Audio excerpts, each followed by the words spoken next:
Boa noite, bem-vindos ao Play-Off. Na noite em que o Futebol Clube do Porto voltou a perder para o Benfica e falhou a possibilidade de chegar à final da Taça da Liga, desde que Pinto da Costa é presidente. Nunca os Dragões perderam tanto para o Benfica. António Oliveira, Manuel Fernandes, António Simões, Rui Santos, muito boa noite. Antes de começarmos a nossa conversa, vamos olhar para o televoto desta semana, em que perguntamos: chegou ao fim o ciclo de Pinto da Costa no Futebol Clube do Porto? Se considera que sim, liga o 760 300 171, se por outro lado considera que não, liga o 760 300 162. O custo de cada chamada é de 60 cêntimos mais IVA. A votação está aberta até ao final deste play-off. E hoje começo por quem perde, António Oliveira. Muito boa noite. Vou colocar-lhe precisamente a questão que colocamos aos nossos telespectadores. Nunca o Futebol Clube do Porto, com Jorge Nuno Pinto da Costa como presidente, tinha perdido tanto. É preciso recuar 32 anos. Chegou ao fim o ciclo de Jorge Nuno Pinto da Costa como presidente do Futebol Clube do Porto? Não, não creio. Essa questão evidentemente que dá-nos a oportunidade e a possibilidade de fazermos alguns exercícios e recriarmos um bocadinho a imaginação, dependendo, evidentemente, da perspectiva que cada um tem. Se for colocar isto aos benfiquistas, aos sportinguistas, aos clubes adversários ou rivais, dir-lhe-ão que sim. Se me colocar a minha questão como portista, conhecendo bem aquela casa, conhecendo bem as pessoas e principalmente conhecendo o seu presidente, não me parece que possamos dar isso como adquirido. Isto é, parece-me exagerado, porque o Porto, se reparar, em 10 anos ganhou 8 títulos. Portanto, eu diria que este ano é um ano menos bom que o Futebol Clube do Porto realmente atravessa, um ano de perfeita desilusão, todos estamos conscientes disso. Portanto, os objetivos que foram traçados não foram conseguidos, não sei porquê, talvez se tenha facilitado um pouco, talvez as aquisições não tenham correspondido às expectativas, talvez nos últimos 3 anos em que o Porto vendeu as suas pérolas, não teve a preocupação de colmatar essas saídas, com jogadores do mesmo calibre. Talvez diria que o hábito de ganhar às vezes também nos provoca alguma displicência, alguma forma de estarmos menos atentos a tudo o que vai acontecendo e às vezes cai-se na facilitação ou no facilitar das coisas, na medida em que se está muito habituado, ou por norma ou normalmente se ganha. E pode ter-se feito um juízo, um cálculo errado em relação ao plantel, em relação à equipa, em relação ao próprio treinador, que do meu ponto de vista foi uma má aposta logo, e tive a oportunidade de o dizer. Portanto, o Porto precisa realmente de um líder com conhecimento internacional, um líder que os jogadores aceitem o conceito, aceitem as formas de trabalhar, a quem reconhecem uma pessoa com prestígio, ganhadora, com títulos, que seja capaz de ser exemplar nas suas propostas e no compromisso que os jogadores têm que ter com as lideranças. Evidentemente que o Porto não está bem e quando não se está bem é muito fácil falar. É fácil falar, é fácil bater, é fácil encontrarmos... Não, o Porto não está. Já nos últimos anos, eu diria que nos últimos 3 anos, principalmente nos últimos 2 anos, o Porto foi campeão, mas já teve alguma dificuldade. Já não o foi, não o conseguiu com aquela segurança, com aquela autoridade, com aquela distância de competência e de qualidade que tinha revelado nos anos anteriores. E, portanto, as coisas talvez tenham facilitado no sentido de... Isto acontece em qualquer exemplo da vida, se quisermos ir para uma outra atividade, há sempre uma certa... Quando se ganha muitas vezes, a gente acha que ganha sempre de qualquer maneira, mesmo que não se apetreche, mesmo que não tenha os melhores jogadores, e as coisas este ano não correram bem. Acredito que o Porto seja capaz de reverter este processo. Acredito que os seus responsáveis e o seu presidente está neste momento, pelas declarações até que faz públicas, está evidentemente a cautelar o futuro e a preparar uma grande equipa. Ele tem mais do que ninguém a noção de que tem que ter uma grande equipa. Se não tiver uma grande equipa, ser igual à do Benfica e do Sporting não é suficiente para ser campeão neste momento. Acredito sério e sinceramente. Portanto, o Porto tem que ter realmente uma equipa melhor que a do Benfica e do Sporting se quiser reconquistar novamente este título, enfim, e as taças e as coisas todas que se têm perdido e que se perderam nesta época.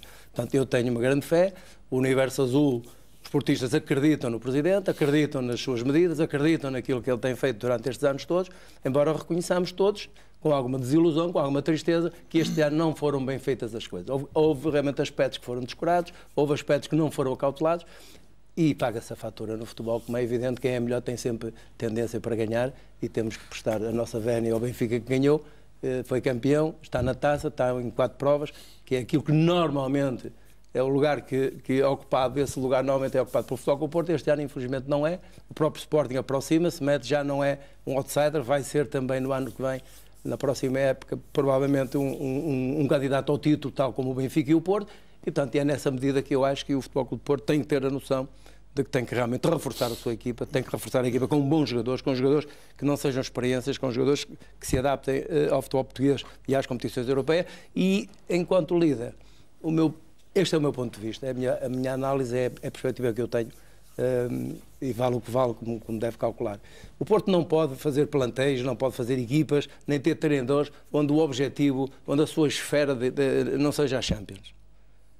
Se o Porto sempre pensou e fez, isto é, criou grandes plantéis, teve grandes treinadores, mas sempre com o objetivo, sempre à dimensão de poder competir nas competições europeias, isto é, na Champions. E depois, o que é que acontece? Se fizerem aquilo que fizeram todos os anos, exceto estes 2, mas principalmente este ano, naturalmente fazem e constroem-se equipas que têm capacidade, a partir daí, para disputar as provas nacionais, como é óbvio e evidente, não é? Agora o que eu queria dizer para terminar, criar uma equipa só nacional, a pensar que se faz grandes coisas nas competições europeias, na Champions não se consegue. Inverteram a ordem, tem que se inverter novamente ou reverter esta ordem. António Simões, partilha desta ideia do António Oliveira de que não chegou ao fim o ciclo de Jorge Nuno Pinto da Costa como presidente do clube, tiveram apenas más temporadas nos últimos anos? Bom, dizer que, embora quando o António Oliveira diz que os benfiquistas e os sportinguistas não têm a mesma, podem não ter a mesma opinião, curiosamente eu não sou do Porto, mas tenho a mesma opinião. O reinado do Sr. Pinto da Costa só pode acontecer no dia que o Benfica ganhar 2 ou 3 campeonatos seguidos. Quando isso acontecer, o reinado de Pinto da Costa acaba. E o Sporting não conta? Não, a preocupação do Porto não é o Sporting. O Pinto da Costa nunca teve receio do Sporting. O problema do Pinto da Costa é o Benfica. O medo é o Benfica. Deixamos isto, e tu podes ter uma opinião diferente e eu respeito, mas esta é a minha opinião interior, com toda a convicção. E, portanto, o Benfica, para que o reinado do Pinto da Costa acabe, o Benfica tem que ganhar outra vez. Já deu um borro o ano passado. E, portanto, tem que ganhar mais. Se ganhar este e para o ano não ganhar, o Pinto da Costa vai sempre ressuscitar. Esta é a minha opinião. Porque é preciso contar a história de tudo isto. Porque muitos campeonatos foram ganhos pelo Futebol Clube do Porto ao longo destes tempos, creio que nos últimos 3 anos ganhou alguns 24, mas é curioso, e a memória dos portugueses é muito curta, se nós pensarmos bem quantos é que foram ganhos com mérito e outros que não foram ganhos com tanto mérito, a gente já não sabe quantos são. Sabe? Tem ideia? Eu não tenho. Acho que ninguém tem.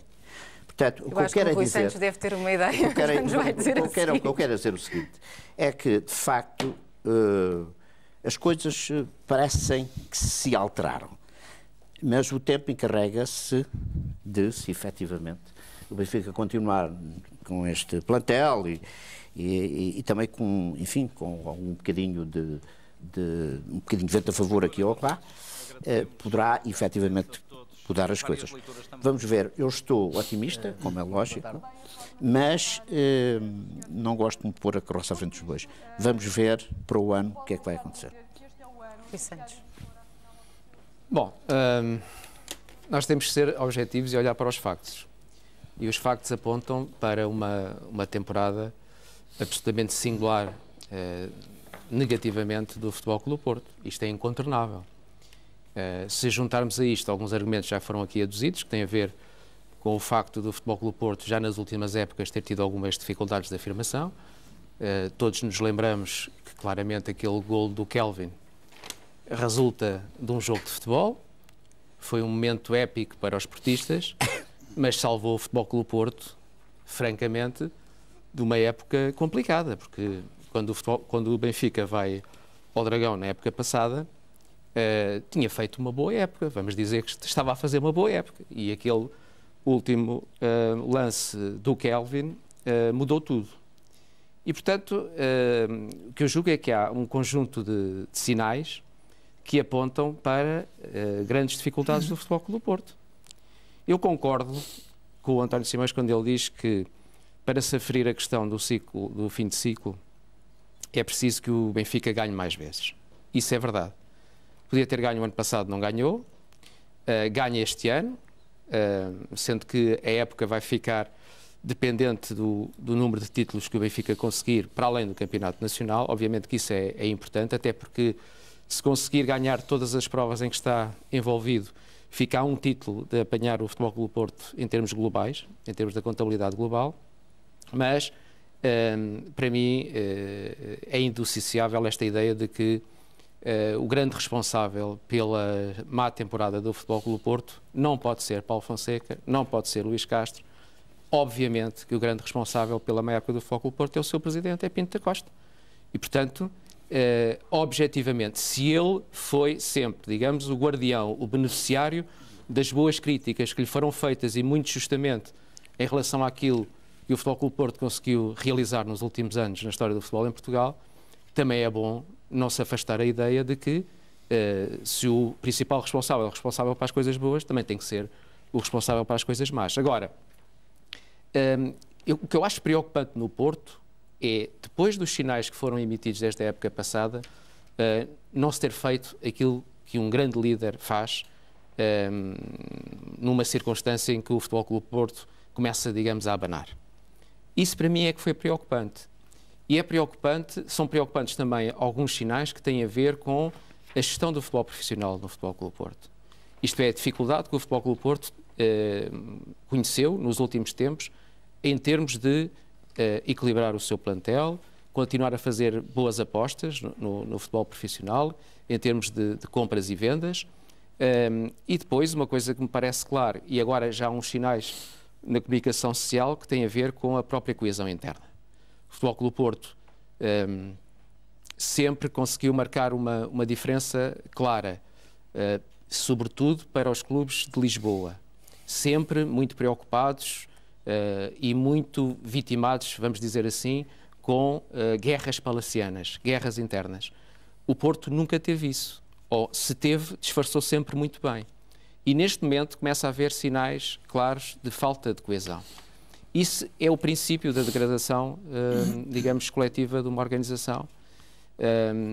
E obviamente que eu julgo que vai ser muito difícil, em pouco tempo, o Futebol Clube do Porto conseguir recuperar de alguma erosão na sua organização. Porquê? Porque acho que são demasiadas coisas para fazer em pouco tempo. Quer dizer, o Futebol Clube do Porto, nas últimas épocas, deixou de ser tão competente quanto era e, nesse sentido, deixou acumular uma série de questões. Questões técnico-desportivas, questões de gestão, questões financeiras, questões que têm a ver com a formação e têm a ver com aquilo que é alimentar a equipa profissional. Eu começo a ver demasiados problemas. E estes problemas nunca se resolvem com um estalar de dedos. Leva muito tempo a resolver. Portanto, o que eu acho é que o Porto tem dois tipos de problema. Tem um problema de uma situação conjuntural que tem a ver com a sua equipa principal e tem que a atacar desde a questão, para além das questões da coexistência institucional entre dirigentes, que é uma outra questão, e essa é mais difícil de penetrar, no Futebol Clube do Porto é mais difícil de penetrar, mas tem uma questão, digamos, do ponto de vista deste plantel, que é resolver a questão do treinador, resolver a questão dos equilíbrios do plantel, não apenas à escala nacional, mas também à escala internacional, mas a montante, digamos assim, há um outro problema, que é o problema do Porto daqui a 5, 6, 7, 10 anos. E esse é preciso começar a cautelar agora, como fazem as grandes organizações, seja em Lisboa, em Madrid ou em Barcelona. Uma coisa é, digamos, a capacidade de resposta imediata, sabendo ler os sinais e atacando-os, e essa é uma situação, digamos, conjuntural, da conjuntura atual, e outra coisa é uma questão mais estrutural, que eu julgo que o Porto acabou de se distanciar dessa situação e por isso vai ser mais difícil criar condições para que o Porto reconquiste, digamos, o balanço que mostrou nos últimos anos. Isto para além das questões que o António Simões fala, e eu sei onde é que ele quer chegar, relativamente ao peso do futebol fora das quatro linhas, mas isso é outro dossiê. Se quisermos abri-lo, podemos abri-lo. Mas nesta altura impõe-se ouvirmos o Manuel Fernandes aos olhos de um sportinguista. Sopram ventos de mudança no Dragão? Olha, O Porto é um clube que nada transparece cá para fora. Tem acontecido, eu nos primeiros programas disse aqui várias vezes que um dos problemas, se calhar, do Porto seria a falta de qualidade. Aqui há jogadores, nós estamos aqui 3 homens que jogamos em clubes grandes. E também sabemos analisar aqueles jogadores que têm condições para jogar em clubes de menor dimensão e os que têm classe para jogar em clubes da classe do Porto, da classe do Sporting, da classe do Benfica.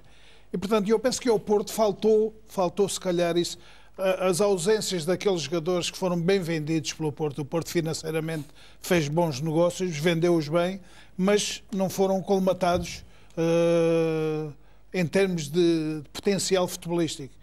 E depois, o que é que aconteceu no Porto nestes últimos tempos? O Rolando é um jogador que hoje é titular do Inter, desapareceu do Porto, ninguém sabe porquê. O Otamendi é dos centrais com mais classe que havia no futebol português, desapareceu do Porto, ninguém sabe porquê. O Smailov é um jogador que é complicado, não sei, também ninguém sabe porquê. Portanto, depois, o Iturbe, por exemplo. O Iturbe, que nem sequer calçou. Vários jogadores. O Fuchila, que é sempre um eterno dispensável. O Fuchila, que também é um jogador. Dos sinais que se o Fuchila, que é um jogador de seleção, portanto, há várias coisas que acontecem no Porto que nós não sabemos. Agora, o que eu sei é que este Porto é limitado e está a léguas de distância do Benfica atual.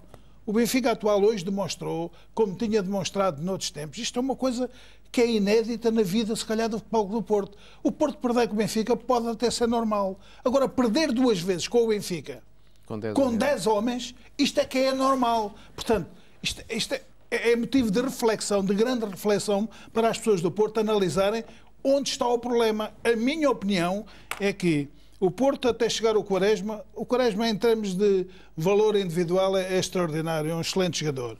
Pode não ser bom noutras coisas, mas como classe para jogar numa equipa grande, isso ele a tem.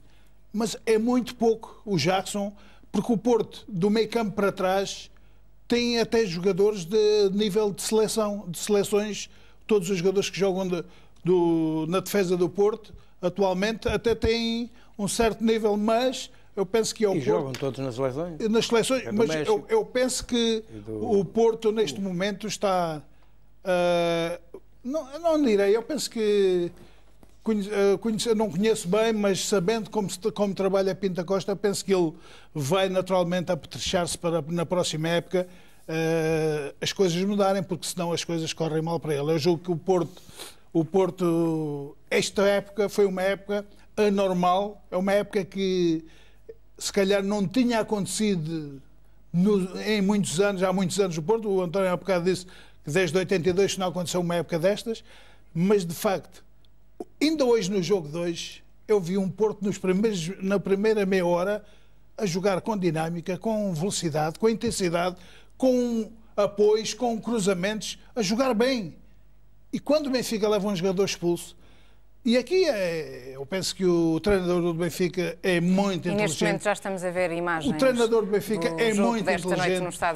Ele disse uma coisa que eu estava a ver na televisão, e ele disse uma coisa que é a verdade de quem foi treinador também. É que ele estava doido para que acabasse a primeira parte para retificar aquilo que não podia retificar naquele momento, porque os jogadores naquele momento não ouviam o treinador. E então, o que é que aconteceu? Ele retificou. O Porto nunca mais teve uma chance flagrante de golo na segunda parte com um homem a mais.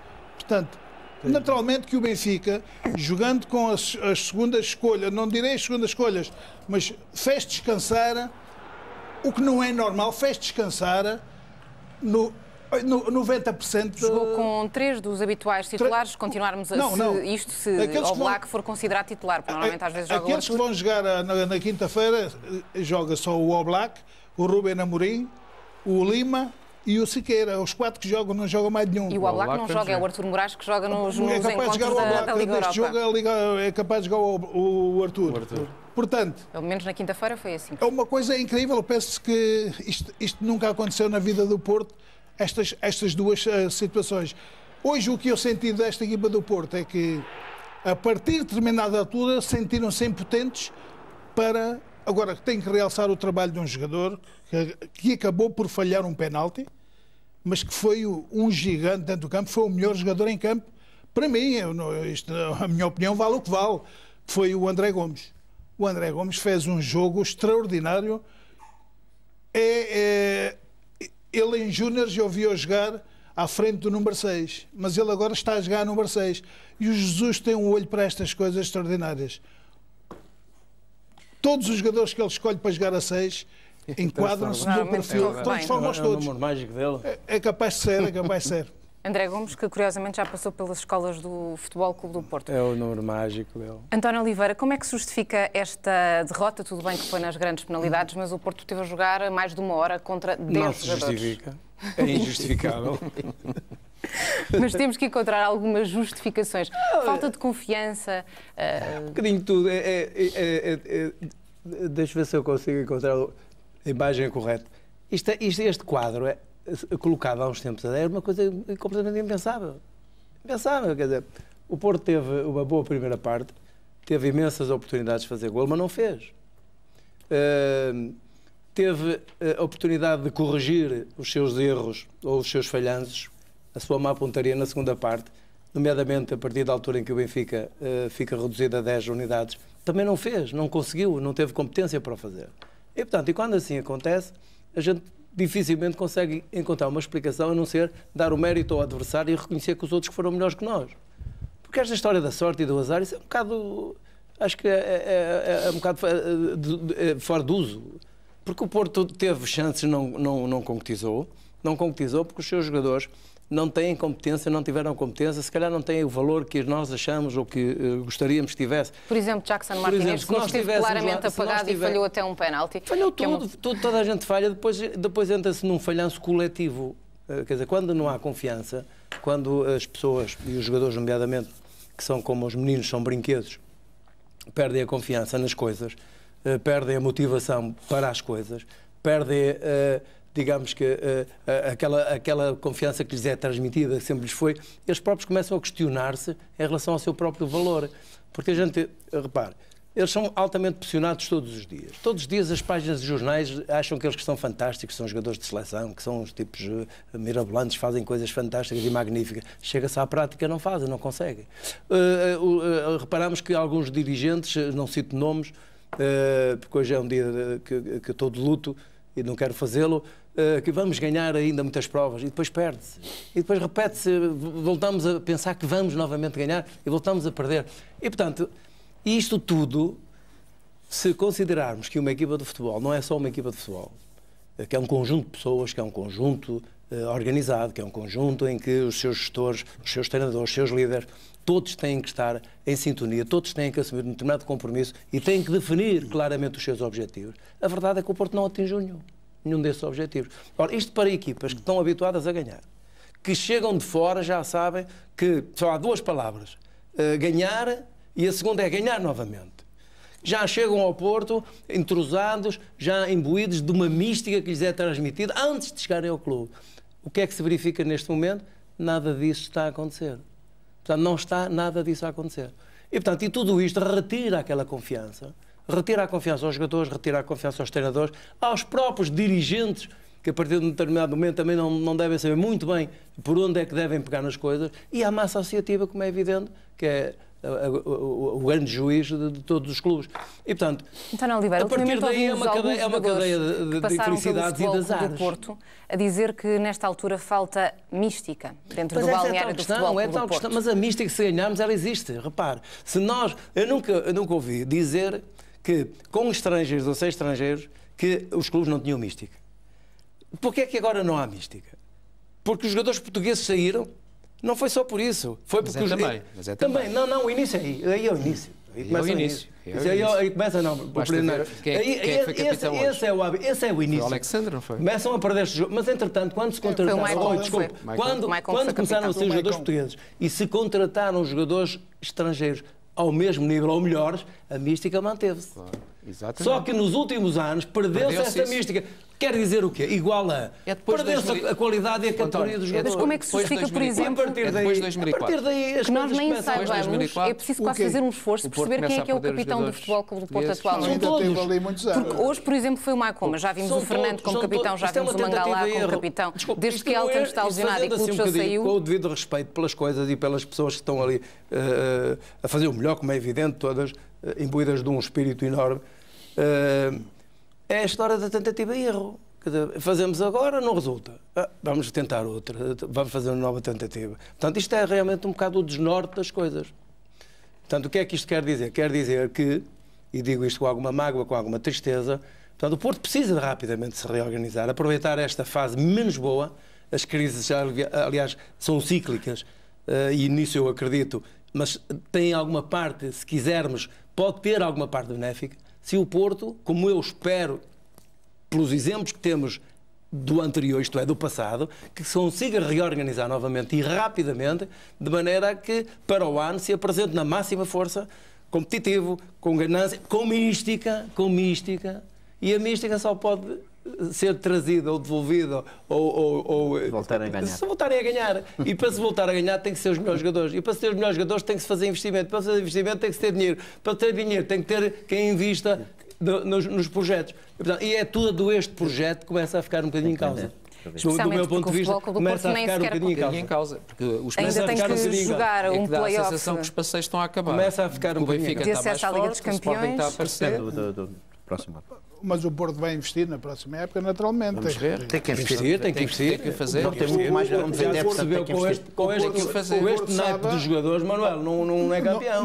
Não vai ser, não é campeão e nem vai à Liga, nem vai à Liga dos Campeões, pode ser eliminado na terceira eliminatória da Liga da Champions. E, portanto, António Simões, o que é que lhe pareceu este jogo dos olhos do benfiquista? Sentiu-se de alguma forma vingado em relação ao que aconteceu na temporada passada? Não, essa palavra não existe. Eu gosto muito mais de desmistificar determinados aspectos sobre coisas que eu ouço, que vou ouvindo, autênticas frases feitas que de vez em quando enjoam ligeiramente.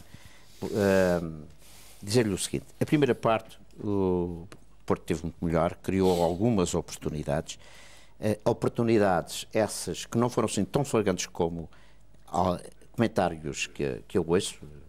Aliás, devo dizer que... Neste momento já temos novamente imagens do jogo a passar. Porque, por exemplo, há um lance do Jackson Rodrigues pelo ar, que é um cruzamento... Martínez, que pelo ar... É difícil fazer o gol, muito difícil não é fácil. Fazer o gol, pois, mas é curioso que as pessoas estão a comentar o jogo. Mas se ele vai de cabeça, se calhar... Baliza aberta, inacreditável, de facto. As pessoas têm que ter algum cuidado, porque há pessoas... Simões, não sei se concordas, se ele vai de cabeça, faz gol. É possível, é possível. Cabeça, talvez. Tenha sido mesmo gol. Talvez. Olha, António, ele faz um movimento... Não, isto é o lance do penalti. Essa é outra questão. Essa é outra questão. A questão do penalti também tenho a minha opinião sobre esta questão. Uma coisa é caminhares para ficar isolado, outra coisa é não estares isolado. Este vermelho é mal dado e isto só revela incompetência e falta de sensibilidade de quem nunca jogou. Eu batalho nisto. Portanto, não concorda com o vermelho mostrado a Steven Vitória? Eu concordo com a falta e concordo com o amarelo. Vermelho, nunca. E não é por ser o meu clube. Ouça, para mim, é verdade, vou dizer uma coisa. A minha isenção fala por mim, eu não me interessa nada. Estamos aqui para comentar a verdade. Exatamente. E, portanto, dizer apenas isto. O segundo aspecto, dizer que há gente que se põe a comentar, deviam relatar o jogo, não façam comentários, digam só que a bola foi para A e para B, não digam mais nada. Deixem-se ficar por aí. Ok? E dizer que, de facto, o Benfica não esteve bem na primeira parte, não conseguiu ter a posse de bola, sempre que a ganhou, praticamente perdeu, razão, porque tem uma primeira parte aflitiva. Melhora com 10 jogadores. E porquê? Não é apenas... Ora bem, porque traz qualidade. Tem menos um jogador, mas traz mais qualidade. Portanto, foi uma péssima aposta de Jorge Jesus colocar a Steven Vitória, que não está muito habituado a jogar esta temporada, jogou 100 minutos. É como o árbitro no lance do penalti. Ele está a adivinhar que o jogador vai ficar isolado. Estas coisas não são assim. Isto não é adivinha. Vamos lá ver. As prioridades do Sport do Benfica foram muito claras. Primeiro, campeonato. Segundo, Liga da Europa. Terceiro, Taça de Portugal. Quarto, Taça da Liga. Aquilo que o Sr. Jesus está a fazer, e muito bem. Agora, obviamente que o jogador se apoderou, enfim, dele algum pânico, alguma intranquilidade, e foi infeliz na sua atuação. Mas isto prova quem é que tem pedalado e não tem para jogar a este nível. Esta é que é a verdade. E muitas das vezes estes jogos dão clareza ao treinador, porque sem o pôr a jogar a gente não sabe. Isto revela claramente este rapaz, Steve Vitória, que eu nem sei quem é, não tem pedalada para isto. E, portanto, o Benfica tem que ir num conjunto de 26 jogadores, 4 centrais. Provou-se que o Benfica só tinha 3 centrais e meio, porque só vale meio, só vale metade. Portanto, e o próprio Jesus disse no final, o Benfica foi melhor a defender com 10 do que com 11 jogadores. Porque trouxe mais qualidade. E também por este aspecto, que é o seguinte, que é, o Benfica baixou as suas linhas, reduziu os passos, okay? E obviamente que a partir daqui foi muito mais difícil para o Futebol Clube do Porto. Porto, desinspirado, que tem uma primeira parte interessante, sem dúvida. Se faz o golo, seria complicadíssimo para o Benfica. Não o faz e está sujeito depois a correr atrás um pouco do jogo e a ficar desinspirado. Foi exatamente o que aconteceu ao Futebol Clube do Porto. Mostrado com uma falta de confiança, desconfiados de si próprios, através de uma temporada terrível. Okay? Os jogadores perderam algum ânimo. Okay? Há jogadores que apareceram, como pareceram a mim, do Futebol Clube do Porto, direi, cansados psicologicamente, estão completamente afetados, não é fisicamente. E obviamente que o Benfica foi tirando partido disso, sem nunca chegar ao último terço, com algumas dificuldades, outra vez porque a transição, o passe inicial não saiu bem, perdeu quase sempre a bola e depois com certeza que a transição não vem. E depois tem o mérito e não a lotaria. Deixe-me outra vez desmistificar, porque outra vez eu ouvi várias pessoas a comentarem a história dos penaltis e lá vem a história da lotaria, que é uma coisa que é um disparate. As pessoas têm que saber o que é que dizem. Não se pode falar em lotaria e penaltis, porque então eu ponho o meu chofer ou o motorista a marcar o penal. Se é lotaria, ponho um gajo qualquer lá a marcar. Porquê é que se designam pessoas? Porquê é que se escolhem? Porquê é que se treina? É um gesto técnico difícil, para além do impacto emocional que tem, é preciso saber marcar penaltis. Porquê é que o Cristiano marca? E porquê é que o Eusébio marcava sempre? Porque eram melhores e treinavam para isso. Lotaria. Então, uma equipa ganha os penaltis e depois diz que é lotaria. Então, espera aí. Então, como é que se falhou? Falhou com o quê? Também com menos sorte? Então, mas o que é isso? Esquece-se de uma coisa. Há 50 anos que eu ando a ouvir uma coisa destas. Estamos em 2014. Deixa-me só terminar. Também há quem treine para defender os penaltis. Também se tem de dar o mérito. Ainda hoje eu assisti a pessoas a discutir as histórias dos penaltis e a falar-se de lotaria. Pessoas que veem futebol há 30, 40 anos. Quer dizer que não vale a pena andar a ver futebol há 30, 40 anos. Sabe uma coisa? Vou dizer o seguinte. Sabe há quantos anos é que eu ando a olhar para o céu? Há 50. Não percebo nada de meteorologia. Deixamos dessas coisas. É preciso termos mais rigor sobre estas coisas, porque não há lotaria nenhuma. O que há é técnica, o que há é capacidade, o que há é perfil para se marcar penaltis. É por isso que uns falham e outros não falham. E os jogadores do Porto têm menos perfil neste caso, não é, por tudo aquilo que passaram esta temporada? Também é uma questão de confiança, ou não, António? O que não se pode é dizer que marcação de penaltis é lotaria. Acabem com isso, deixem-se dessas coisas. Isto não é lotaria nenhuma, isso é capacidade técnica, capacidade emocional, mental, para se marcar um penalti. Sorte. Então, mas o que é isso, sorte? E não é fácil. Sorte é preciso confiança quando se vai marcar um penalti, não é, António? Muita coisa. O que não é preciso é sorte. Isso é que eu lhe garanto. Rui Santos, sem sorte, com sorte, a verdade é que o Futebol Clube do Porto jogou contra 10 a grande parte do jogo, mais de uma hora, jogou contra a segunda linha do Benfica e ainda assim criou oportunidades que desperdiçou, o que seria impensável num Futebol Clube do Porto de outros tempos. Bom, o que eu vi foi uma primeira parte em que o Futebol Clube do Porto jogou bem, criou bastantes oportunidades de gol. Eu contei umas 5 oportunidades de gol. Sim, 5, 6.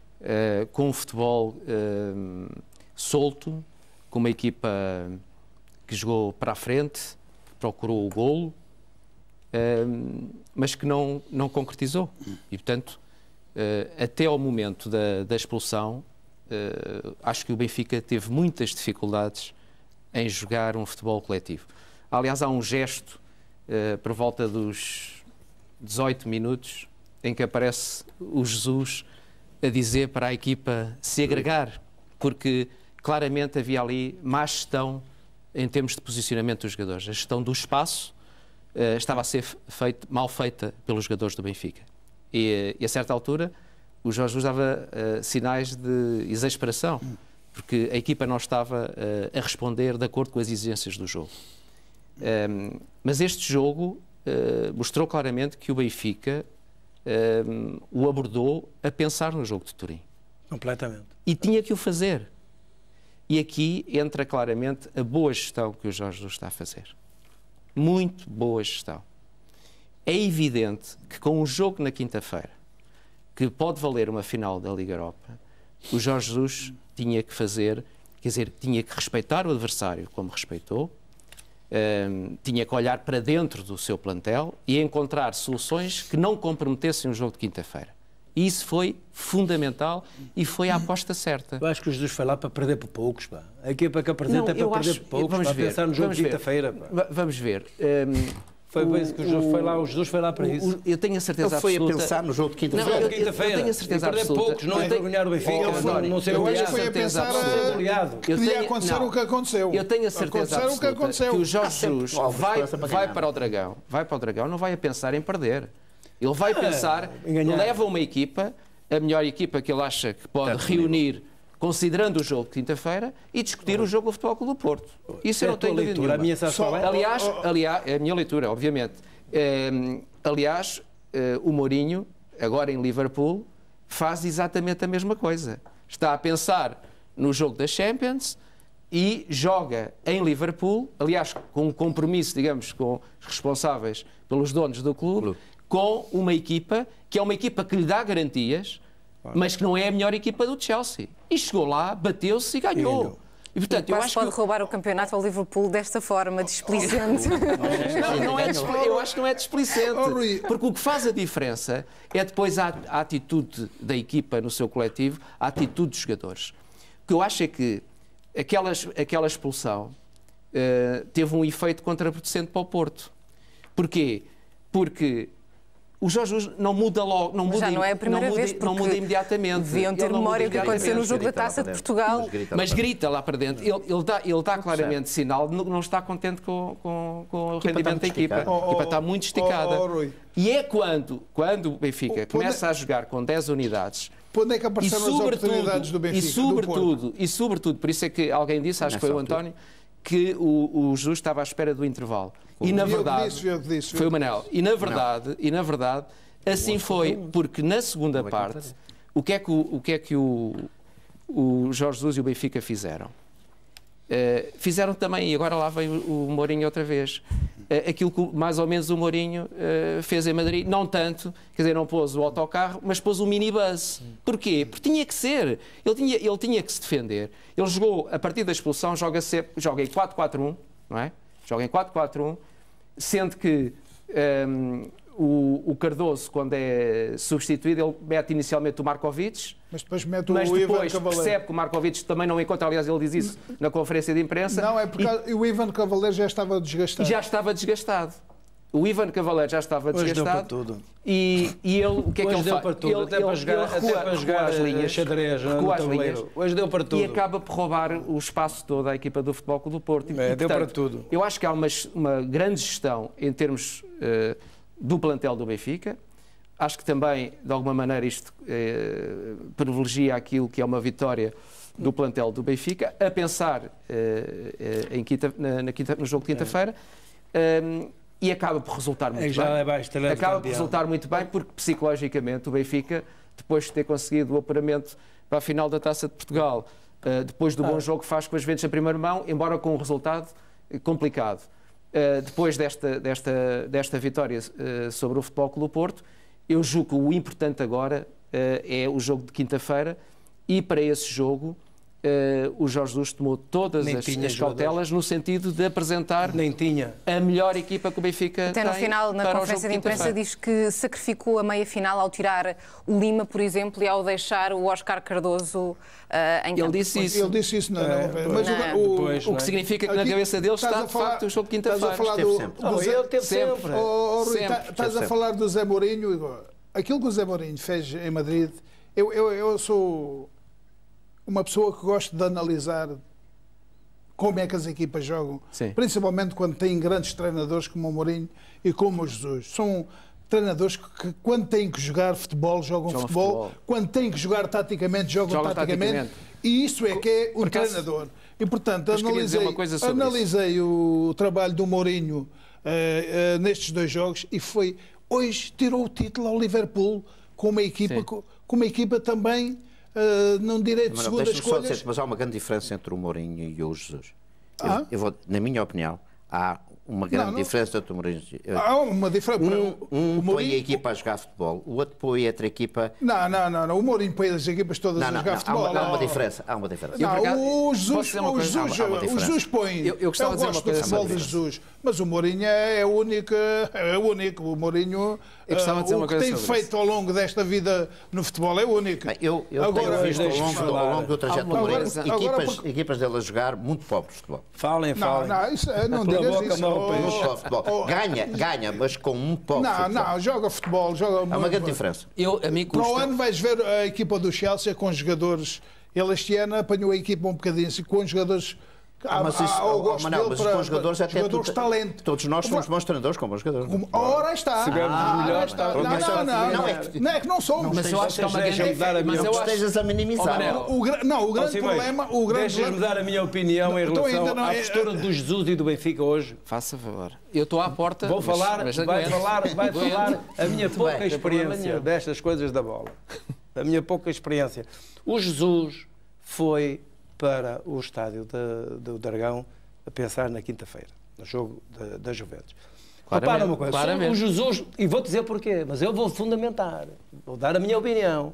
Porquê? Porque é que se percebe isto? Além de poupar determinados jogadores que são nucleares, tem 2 hipóteses. Chega lá, leva com um gol ou 2, corrige e tem que meter novamente os defesas que lhe garantam não ser goleado, porque senão não joga logo com os 2 avançados. Se quiser mudar, nem sequer pode mudar mais nada, que não tem nenhum avançado para jogar. Tem o Funes Mora. Qual Funes? Então não tem. Foge embora da onda. Por amor de Deus. O Jesus foi lá, numa tentativa de jogar... Ver se fazia um gol logo de cabeça, porque por isso é que meteu lá essa vitória que tem no Médio 95. Essa foi a surpresa. Essa que eu não esperava. Uma bola parada. Tinha sempre os seus generais para corrigir se tivesse. Fazia um golinho, fechava-se e jogava, brincava outra vez com o xadrez. E não queria ser goleado, porque ele desligou completamente do jogo do Porto, não desvalorizou, porque não quis faltar ao respeito. Não quis faltar ao respeito, e muito bem. Portanto, encarou o jogo com toda a dignidade, como deve ser, nestas coisas, com ética. Mas, olha, perder era uma hipótese que ele colocava. Não era absolutamente... Não, o que ele não podia perder eram os jogadores com quem vai ter de esgrimir na quinta-feira com as Juventus. Mas este era o jogo. Se o Benfica tivesse que perder, este é o jogo que o Benfica podia perder. Mas ninguém quer perder. Nós, a semana passada, analisamos aqui como é que o Benfica ia jogar. O Benfica, onde ia fazer descansar mais jogadores, era nesta prova. Mas o Jesus tenha quase a certeza que podia ganhar ao Porto. E também podia ser goleado. Com certeza. Olha, sabes em quantos 26 minutos tinha 6 golos para fazer? O Porto podia ter feito 3 ou 4 golos. Queria ver como é que o Jesus ia resolver o problema. O grande problema foi só, Rui, sabes qual é o grande problema? Ele desvalorizou este jogo completamente. Ele colocar o Steven Vitória a jogar. Mas o Steven Vitória não desvalorizou nem para a equipa B, só fez aí 2 ou 3 jogos para a equipa B. Não tinha ritmo. Esse é que foi o risco que ocorreu. Rosa, posso entrar? Deixe-me só aqui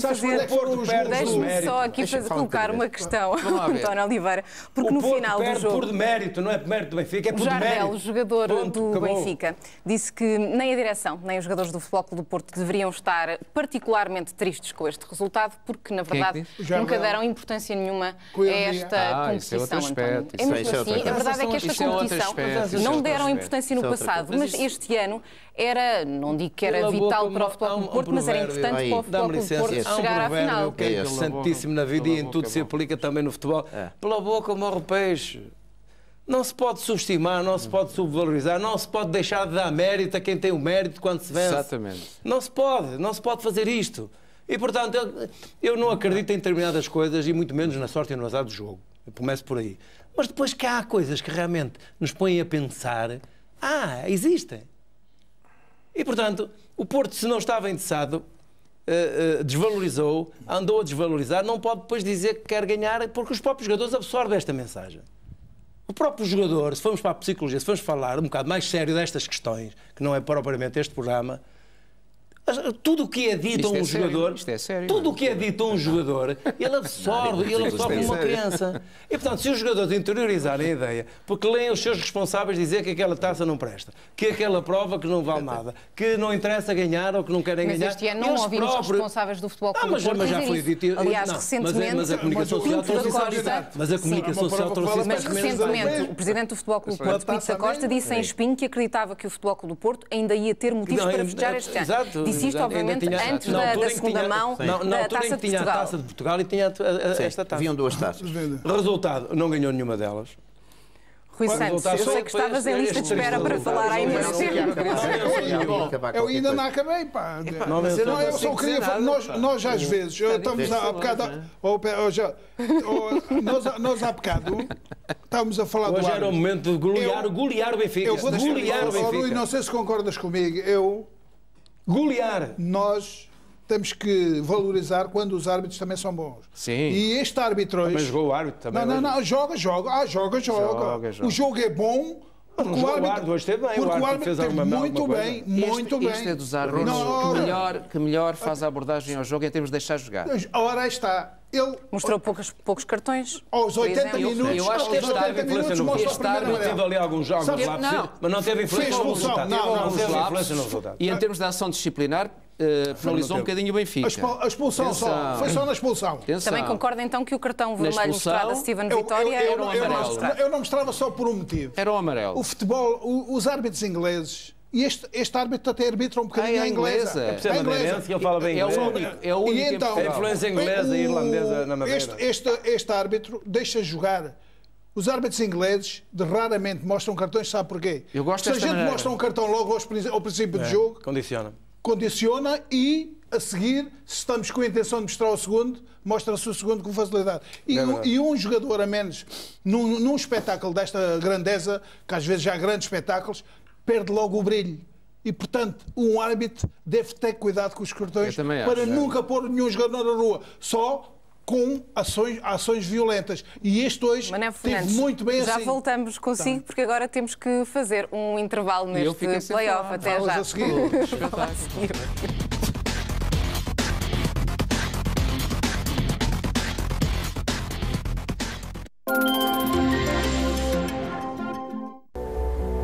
A vida pode definir-se pelas escolhas que fazemos, pelas decisões que tomamos. Tecnologia ou emoção de condução. Dinâmica ou segurança. Design ou desempenho. Mas há quem opte por ter tudo. Mercedes-Benz Classe E. Agora com a oferta de caixa automática e sistema de navegação em toda a gama. É tudo ou tudo. Gosto muito do que faço, mas a minha paixão sempre foi voar. Talvez por isso aprendi tudo sobre o vento, a sua força, os seus padrões, o modo como muda.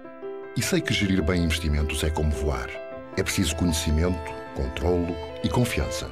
Hoje, com o Barclays, sei que os meus investimentos estão no bom caminho para que as minhas ambições possam também seguir o seu. No Barclays, ajudamo-lo a realizar as suas ambições. Fale connosco. Barclays.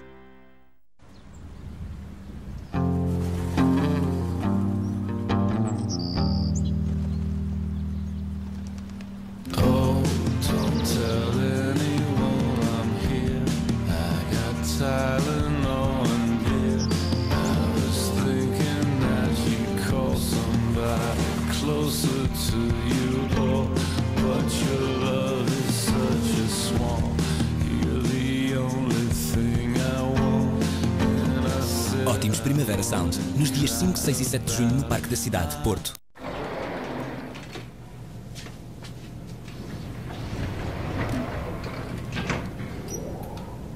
Não acredito. És tu, João, lembras-te de mim? Lembras-te? Esquece. Já sou cliente. Mas nós éramos aqueles dois meses. Agora com a promoção Amigo OK, ao aderir a 2 destes 3 seguros, OK Auto, OK Casa ou OK Saúde, ganhe um ano de seguro de acidentes pessoais. Ligue já 808 200 790 ou vá ao oktelesseguros.pt. Fiz lasanha! Se as suas pastilhas para a máquina de lavar louça não limpam à primeira lavagem, experimente o novo Fairy Platino. Comparadas com as pastilhas tradicionais, as poderosas cápsulas líquidas removem melhor os restos difíceis à primeira lavagem. Sem vestígios, que seca! Novo Fairy Platinum. Limpa melhor à primeira lavagem. Gosto muito do que faço, mas a minha paixão sempre foi voar. Talvez por isso aprendi tudo sobre o vento, a sua força, os seus padrões, o modo como muda. E sei que gerir bem investimentos é como voar. É preciso conhecimento, controlo e confiança. Hoje, com o Barclays, sei que os meus investimentos estão no bom caminho para que as minhas ambições possam também seguir o seu. No Barclays, ajudamo-lo a realizar as suas ambições. Fale connosco. Barclays.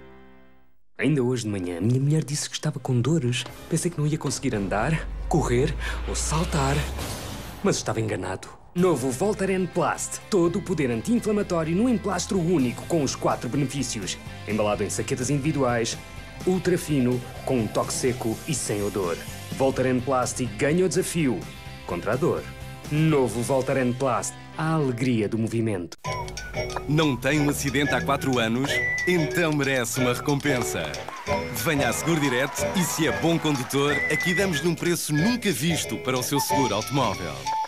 Vá a segurodireto.pt e não pague de mais, nem se segure de menos.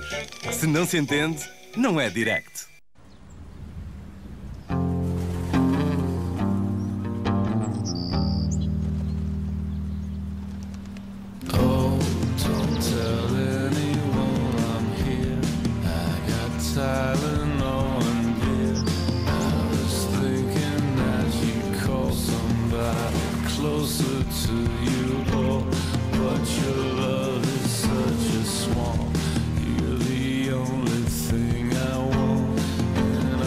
Ótimos Primavera Sound, nos dias 5, 6 e 7 de junho no Parque da Cidade, Porto. Gosto muito do que faço, mas a minha paixão sempre foi voar. Talvez por isso aprendi tudo sobre o vento, a sua força, os seus padrões, o modo como muda. E sei que gerir bem investimentos é como voar. É preciso conhecimento, controlo e confiança. Hoje, com o Barclays, sei que os meus investimentos estão no bom caminho para que as minhas ambições possam também seguir o seu. No Barclays, ajudamo-lo a realizar as suas ambições. Fale connosco. Barclays.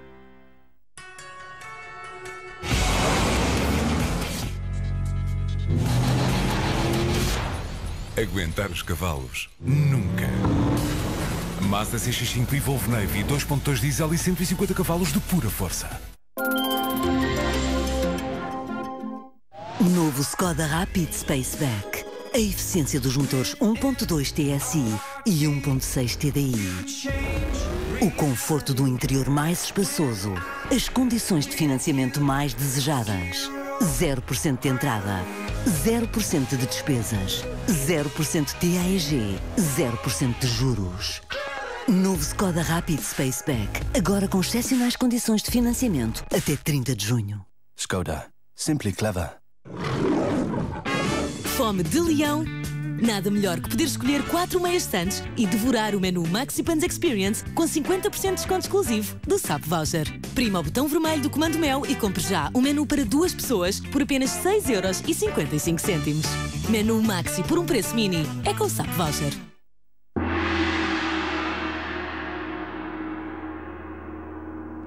Começou a época de crédito de habitação no Banco BIC. Se já encontraste a casa dos teus sonhos, agarra a oportunidade. O Banco BIC quer ser o parceiro de que precisas. Vai a uma agência do Banco BIC, apresenta o teu caso e nós temos uma solução à tua medida. Se chegou a tua hora, nós somos o teu banco. Banco BIC. Crescemos juntos. Como pode o design de um automóvel proporcionar uma sensação de condução como esta? Começa por torná-lo mais leve. Reduz o tamanho do volante. E leva o painel de instrumentos até ao nível do olhar. e elimina o que está a mais. Tudo para encurtar a distância que vai da superfície da estrada até à sua pele. Voilà! Foi assim que nos tornámos o carro internacional do ano. Novo Peugeot 308, por 190 € mês com manutenção incluída. Francesco, poderia saber qual é que é a chave do seu sucesso? Ma come, non lo sai? Massa fina e saborosa. Mr. Pizza, questo è il mio segreto. Mr. Pizza, sempre tradizionale. Gosto muito do que faço, mas a minha paixão sempre foi voar. Talvez por isso aprendi tudo sobre o vento, a sua força, os seus padrões, o modo como muda. E sei que gerir bem investimentos é como voar. É preciso conhecimento, controlo e confiança. Hoje, com o Barclays, sei que os meus investimentos estão no bom caminho para que as minhas ambições possam também seguir o seu. No Barclays, ajudamo-lo a realizar as suas ambições. Fale connosco. Barclays. Sabes qual é o segredo para um cabelo saudável? A força! Garnier Fructis Força e Brilho. Um cocktail único de vitaminas que fortalece o coração do cabelo. Efeito de frescura intensa. O cabelo fica 2 vezes mais forte. Fructis dá-te a força para brilhar com Garnier Fructis Força e Brilho. Ao reabilitar o seu telhado, escolher bem é escolher qualidade, durabilidade e um acabamento de excelência. Para telhados antigos e novos, escolher bem é escolher qualidade ao preço mais competitivo do mercado. Escolher bem é escolher Telha Sol MG da Telhas Cober. Telhas Cober. A importância de escolher bem. Partilha a tua tática e podes ir ao Brasil apoiar a seleção. Podes ser um dos 50 vencedores. Vê como participar em sagres.pt. Sagres, somos nós.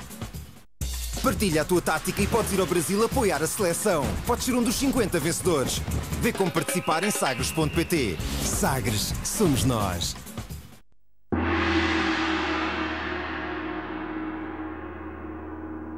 Começou a época de crédito de habitação no Banco BIC. Se já encontraste a casa dos teus sonhos, agarra a oportunidade. O Banco BIC quer ser o parceiro de que precisas. Vai a uma agência do Banco BIC, apresenta o teu caso e nós temos uma solução à tua medida. Se chegou a tua hora, nós somos o teu banco. Banco BIC.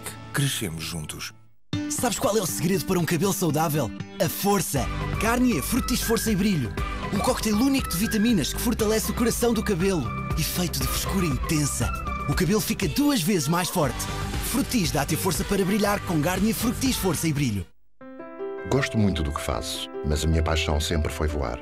Talvez por isso aprendi tudo sobre o vento, a sua força, os seus padrões, o modo como muda. E sei que gerir bem investimentos é como voar. É preciso conhecimento, controlo e confiança. Hoje, com o Barclays, sei que os meus investimentos estão no bom caminho para que as minhas ambições possam também seguir o seu. No Barclays, ajudamo-lo a realizar as suas ambições. Fale connosco. Barclays.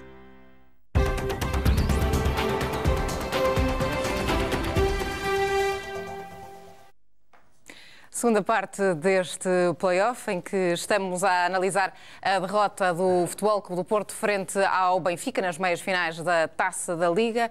Rui Santos, prometi-te, e agora devolvo-te a palavra, porque há pouco ficaste, como tu disseste, à entrada e não conseguiste dizer aquilo que querias sobre questões relacionadas com o Marco Ferreira, não? Não, primeiro vamos a falar antes disso do Mourinho e do Jorge Jesus. E há uma coisa que eu acho que é de elementar justiça dizer em relação ao treinador do Benfica.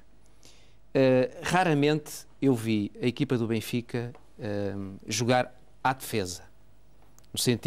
Aquele sentido clássico do termo. O Jesus tem esta coisa que eu acho que é ótima para quem gosta de futebol, que é aliar um sentido tático bastante acutilante àquilo que os consumidores do futebol gostam, que é ver as equipas jogar para a frente, jogar ao ataque, à procura do golo. Eu acho que isso é uma bênção. É uma bênção. Podermos ter uma equipa portuguesa que joga permanentemente ao ataque, que nos últimos tempos adquiriu uma consciência de que não basta jogar ao ataque, é preciso estabelecer equilíbrios e é preciso gerir o jogo de acordo com as incidências do próprio jogo. Eu acho que hoje, claramente, o que o Jorge Jesus fez foi uma leitura perfeita relativamente às incidências do jogo. Quer dizer, perde uma unidade, tem que defender necessariamente mais do que atacar. o Benfica, na primeira parte, teve muitas dificuldades em estender o seu jogo. Mesmo quando estava a jogar com 11, não conseguiu estender o seu jogo. O Benfica teve muito poucas possibilidades de fazer um golo hoje no Dragão. Mas a verdade também é que, em função da expulsão, a equipa passou a jogar de uma forma realista. Não podia ser de outra maneira, porque esta equipa, este 11, também não dava para muito mais. É bom ter nota. Por exemplo, o Steven Vitória, esta época, no conjunto das competições, fez 270 minutos. Independentemente das questões do perfil, já percebemos, se calhar até... Ainda nem sequer é já campeão. percebemos, se calhar não vai fazer parte das opções no futuro, não é? Mas temos que também dar conta destas situações. Por exemplo, a média do 11 do Porto, em termos de minutos jogados esta época, era 2.900 minutos por jogador. A do Benfica, 1.350. Menos de metade. Portanto, um Porto na máxima força, um Porto com as rotinas são muito importantes. Quer dizer, a condição física é para cima e para baixo. Quer dizer, os jogadores podem estar muito subcarregados, mas podem ter falta de competição. Claro que a Juventus e, portanto, lá do jogo. o que é que nós tínhamos? Tínhamos o Porto, de um lado, consistente, com a sua equipa na máxima força, e tínhamos um Benfica, claramente, com algumas unidades com pouco ritmo competitivo. E com a estratégia que vai jogar no Juventus? Eventualmente, espero que não seja expulso nenhum jogador aos 30 minutos, não é? Sei, não estou a dizer. Mas isto para dizer que quer dizer, nós vemos e de facto o José Mourinho tem esse sentido muito prático de olhar para os jogos, não está com grandes preocupações em termos do olhar para os jogos e ganhá-los. É para ganhar e olhar ponto. Para os jogos e ganhá-los. Mas, na verdade, o Jesus, que também quer ganhar os jogos, faz de uma maneira diferente. Faz de uma maneira diferente. O Jesus faz de uma maneira diferente. Dá-lhe sempre uma nota artística. Dá-lhe uma nota artística que é bom para quem vê. Eu acho que o futebol do Benfica é mais atrativo. É mais atrativo. É mais atrativo do que o futebol das equipas todas do José Mourinho. Não estou a dizer todas. E há outra coisa que eu quero dizer. Eu tenho uma grande consideração, obviamente, acho que todos temos, pelo trabalho do José Mourinho. Mas, por exemplo, eu sei que aquela estratégia que ele arranjou no jogo de Madrid foi a pensar em não sofrer golos na segunda mão e para, digamos, projetar o jogo da segunda mão de acordo com os interesses do Chelsea. Nenhuma dúvida. Mas a mim o que me custa é, perante... Quer dizer, nós temos que diferenciar uma coisa que são os recursos do Chelsea, as possibilidades do Chelsea, e depois adaptar esses recursos e as possibilidades à estratégia. A mim o que me custa é que as grandes equipas, com grandes orçamentos, com grandes recursos e com grandes possibilidades, depois jogarem pequenino. Isso custa-me. Isso custa-me. E é isso que não acontece com o Benfica do Jorge Jesus. Com Jesus isso não acontece. Isso não acontece. O Zé Mourinho só faz isso em situações pontuais. Está bem, mas em situações pontuais... O Zé Mourinho tem... O Atlético de Madrid custa-me um bocado para ser verdadeiro. Mas o Atlético de Madrid, neste momento, eu sei que tem uma vai ser campeão de Espanha. Pois pode, eu sei. Não é pode, vai ser. Basta ganhar em casa. Este 0-0... Agora, o Jesus, ninguém está... O Jesus, eu sou das pessoas que mais elogiam o futebol de Jesus. O Jesus... Mas eu é desde que está no Belenenses. Não, mas o Jesus... Estava no Manel, ninguém põe em causa a competência do Mourinho. E não está em causa. Nós estamos a falar. Nós estamos a falar de estilos, estamos a falar de modelos. Exatamente. O que eu quero dizer é o seguinte. Este 0-0, vamos ver para quem serviu. Vamos ver. Vamos ver. E achas que o Zé Mourinho vai jogar em casa como jogou em Madrid? Estamos a falar da estratégia montada em Madrid como se tivesse sido algo fora do lugar. Como se ninguém jogasse desta maneira. Vamos lá ver. O 0-0 mantém-se. Vamos ver para quem é que serve este 0-0. O segundo jogo é que vai ditar. É a estratégia do segundo jogo, não é do primeiro. Logicamente. Eu nunca vi o Jesus, antes de até ser treinador do Benfica, andar com minis autocarros ou com autocarros. Nunca vi. É isso que eu queria chegar. Eu nunca vi. E já vi o Zé Mourinho muitos autocarros. O Zé Mourinho em Madrid não teve autocarro. O Zé Mourinho pressionou nos defesas adversários. Em Madrid? Não. Agora, quando perdeu a bola, baixava. A imprensa internacional está cheia de autocarros. toda, sabe o que é que disse? Era conveniente, olha, até vem ele a conduzir o autocarro. Pois bem. Para teres uma ideia. Tá. Mas centremos a nossa análise no Jorge Jesus. A competência do Mourinho, o Mourinho joga para ganhar, com autocarro ou sem autocarro, isso não é questão. Estamos a falar de futebol atrativo. É desse futebol. Põe antes o Jesus a jogar bem e vamos deixar o Mourinho, que o Mourinho faz parte desta guerra. E porquê falar tanto do Mourinho? O Jesus põe as equipas a jogar muito bom futebol. Põe a jogar bom futebol. O sentido da minha intervenção era esse. Futebol espetacular. Põe, sim senhor, é verdade. Não joga futebol defensivo, joga futebol ofensivo, atrativo. E no final deste jogo, António Simões disse que, apesar de não terem jogado hoje os habituais titulares do Benfica, o jogo foi brilhante da parte dos jogadores do Benfica. Concorda? O que é que o Jesus ou parece-lhe que é um bocadinho exagerado este brilhante? Acho que aqui já falámos que é o seguinte, que é qualidade defensiva dá títulos. Ok? E eu acho que foi o que aconteceu hoje exatamente no Dragão. Foi qualidade defensiva. O Benfica teve qualidade defensiva. Foi obrigado a isso. Desde que saiu o Steven Vitória para entrar o Garay, não é? Há uma expulsão, que é um benefício também. Claro. Que é o benefício de trazer um jogador com mais qualidade e que o Benfica, a partir daí, sobretudo depois do intervalo, o Jesus com certeza consertou tudo isso e a equipa revela uma qualidade defensiva que não tinha tido, coletiva, que tem reflexo através de uma substituição, como é lógico, e de facto ganha o jogo por essa qualidade defensiva. Quando não se pode ganhar com qualidade ofensiva, pelo menos perde-se qualidade defensiva. Portanto, eu acho que foi isso que aconteceu hoje no Dragão. O Benfica ganha o jogo por essa grande qualidade defensiva. O Benfica, quando ficou com um jogador a menos, não tenho as dúvidas que o Jesus pensou, agora vou fazer isto 4-4-1 e vamos esperar para os penaltis. E linhas muito juntas. Há uma coisa que podemos dizer. Duas coisas neste jogo, Manel, que é que dizer? Primeiro, a confirmação da competência de Jesus. Pode virar. A segunda, a qualidade do plantel, qualidade do plantel requerida e digamos, dada com responsabilidade do Presidente do Benfica.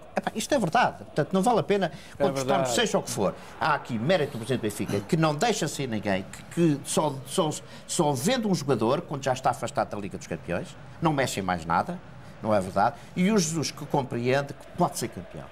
E percebe muito bem, portanto, estamos a falar de competência, um numa área, o outro noutra.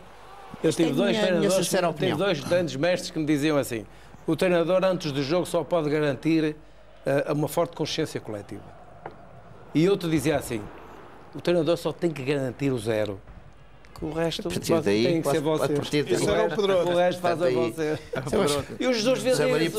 O Jesus fez essas duas coisas. António Oliveira, no final deste jogo, o treinador do Futebol Clube do Porto, Luís Castro, assumiu ele o falhanço em toda a linha desta temporada do Futebol Clube do Porto. Não deveria ser algum dirigente a fazê-lo e não o treinador interino do Futebol Clube do Porto? Essas coisas já são banalíssimas no futebol. O treinador acha que deve ser sempre responsabilizado.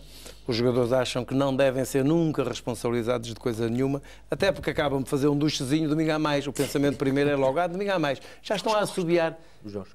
Já estão a assobiar e tal.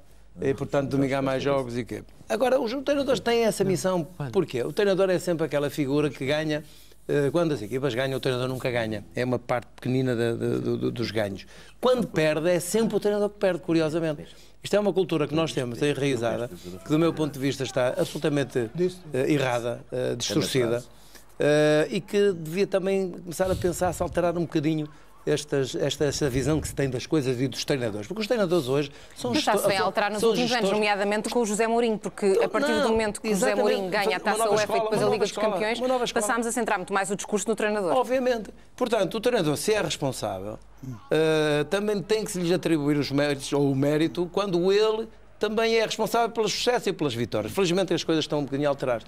O Luís, que é um belíssimo treinador, é uma boa pessoa, domina muito bem os métodos todos. Domina muito bem os métodos pela expressão que fez, mas já vai falar assim. Está em missão, ele sabe disso. Está eu não estou a ver o Futebol Clube do Porto a prescindir. Faz bem ao futebol. Agora, desculpa, eu não estou a ver o Futebol Clube do Porto a prescindir da colaboração do Luís Carlos na coordenação e na formação. Mas ele está com um espírito de missão. Fez o melhor possível, está a tentar fazer o melhor possível. Portanto, é uma pessoa que num dado momento o Porto precisou dos seus serviços, recorreu e ele está a fazer o melhor. E normalmente estas pessoas que têm assim, esta qualidade e que sabem sabem não é que está a prazo, é que está durante um período, está em emissão, independentemente daquilo que pudesse vir a acontecer ou não, porque era muito difícil e à partida sabia-se que o Futebol Clube do Porto nessa altura já tinha perdido muito das suas carruagens, portanto era muito difícil o Porto recuperar os títulos todos que ainda matematicamente seriam possíveis e toda a gente dentro da estrutura provavelmente teria essa consciência, o próprio Luís teria essa consciência e portanto isto está a assumir ele as suas responsabilidades. Ao assumir as responsabilidades está a assumir a responsabilidade dos outros. Agora, é verdade que a responsabilidade não pode ser imputada só dele. Claro. Até porque ninguém houve outro treinador, não é? Durante muito mais tempo do que o Luís Castro. Ninguém pode alijar. Eu não sei. Ninguém pode, quem com responsabilidades dentro de uma estrutura como é uma estrutura como a do Futebol Clube do Porto, do Benfica e do Sport, pode responsabilizar uma pessoa, isolar uma pessoa, responsabilizá-la por tudo o que acontece, porque não é ele o único responsável. Agora, apanhou uma equipa já, enfim, com poucos recursos, uma equipa já desmotivada, uma equipa já sem praticamente objetivos, perdendo os seus principais objetivos, os seus principais jogadores, e naturalmente tentou dar-lhe um cunho pessoal, procurou moralizar a equipa, procurou tirá-la do ponto de vista psicológico, do moral, recuperar alguma coisinha. Mas não conseguiu. Mas não conseguiu. Não conseguiu, e aí eu continuo, desculpem-me a expressão, os portistas não me levem mal, porque a equipa não tem qualidade. Pronto. Ponto. A equipa do Porto não tem qualidade. Tem qualidade, provavelmente, para discutir determinados resultados na classificação, não tem qualidade para discutir, não tem estofo de campeão para discutir com o Benfica e com o Sporting neste momento. Esta é a minha opinião, perdoem, mas esta é a minha opinião. Cada um tem a sua opinião. Eu sinceramente, disse aqui, já neste programa, que este ano a equipa B do Porto estava muito bem orientada, até porque eu acompanhei o Porto o ano passado, joguei contra o Porto e o Porto ficou muito em baixo, e este ano era das melhores equipas a jogar, tanto que está a lutar por título também, com as outras equipas. E, portanto, melhorou muito. Mas uma coisa é treinar a equipa B, outra coisa é treinar um clube com a grandeza do Porto. E o que eu hoje senti que, de facto, que faltou ao treinador do Porto foi pouco ousado.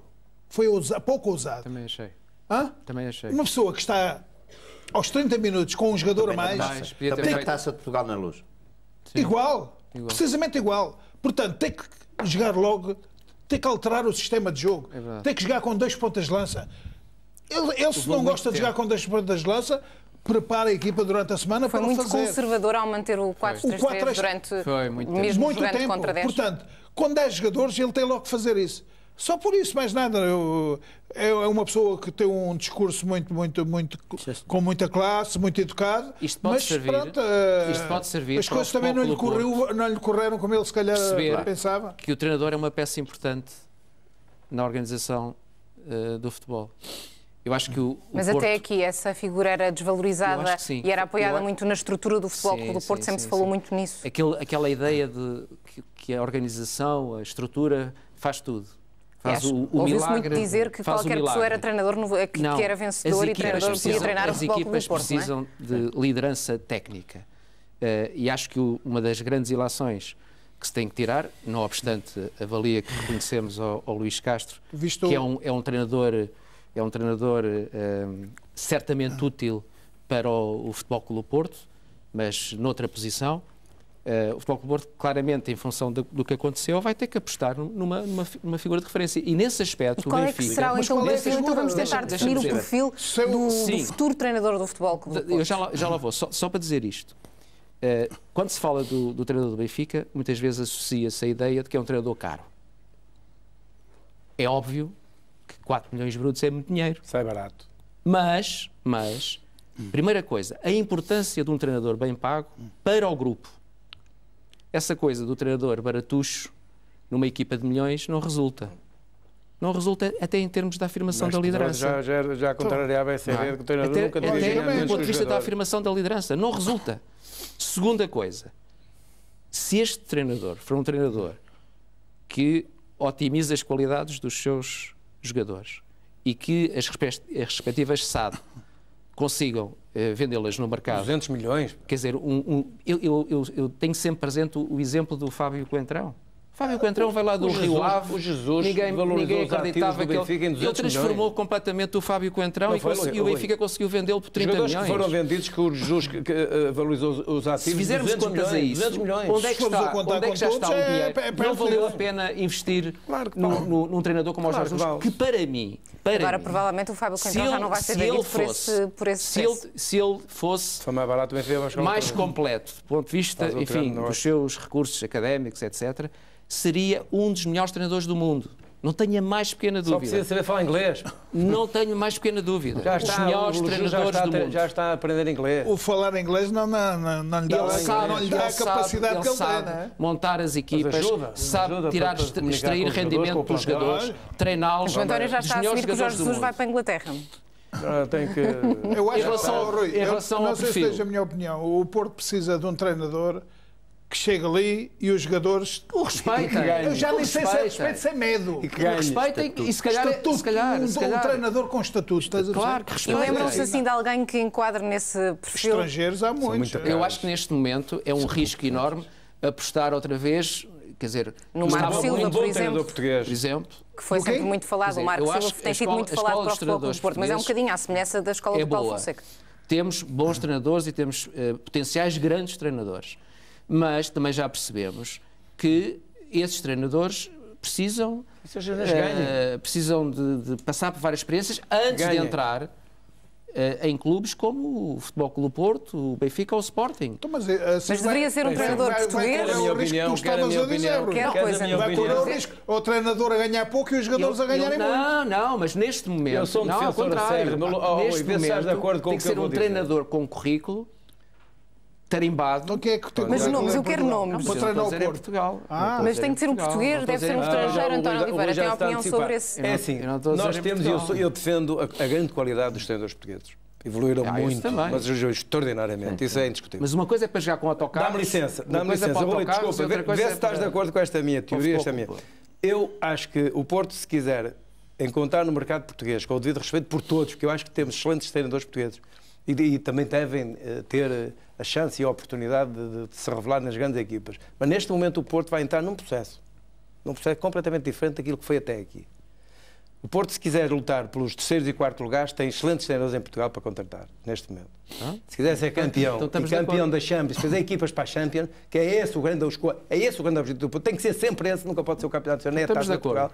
Então tem que ir buscar um treinador de renome com prestígio internacional e que chegue ali e que se imponha. E quem é que escolhe os jogadores? E quem é que escolhe os jogadores? Se impõe, isto é, no sentido de impor o seu futebol, o seu traquejo, a sua competência. Eu acrescentaria o seguinte. Exatamente. Não é uma questão uma transcendência na própria equipa. questão de estatuto. Exatamente.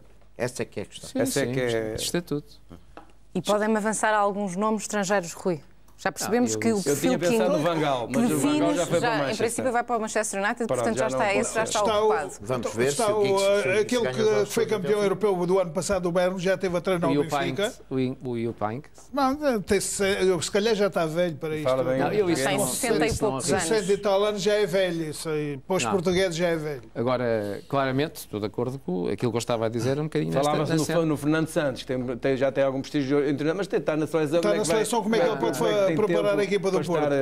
Para estar vai sair. Mas enquadrava-se nesse perfil António Oliveira, Fernando Santos, um regresso do engenheiro do Penta ao Dragão? Está no Campeonato do Mundo. Eu gosto imenso do Fernando Santos, mas o Fernando Santos não aceitava treinar o Futebol Clube do Porto. Eu ponho o problema ao contrário. Porque eu acho que quem está numa casa onde já foi feliz não deve voltar. Porque há vícios, as pessoas conhecem demasiado os vícios das pessoas, as qualidades e as virtudes. Portanto, eu não sou apologista daquilo um treinador que teve sucesso num determinado clube, nesta fase, que regressa, e esta fase é muito complicada. Estrangeiro. É muito complicado. É muito complicado. Nesta fase. Tem que ser alguém que realmente reúna, que tenha um perfil o Jornal do Jogo de gestor líder, de líder gestor. Que era o Marco Silva, quase de certeza o Marco Silva. E o Jornal do Jogo no...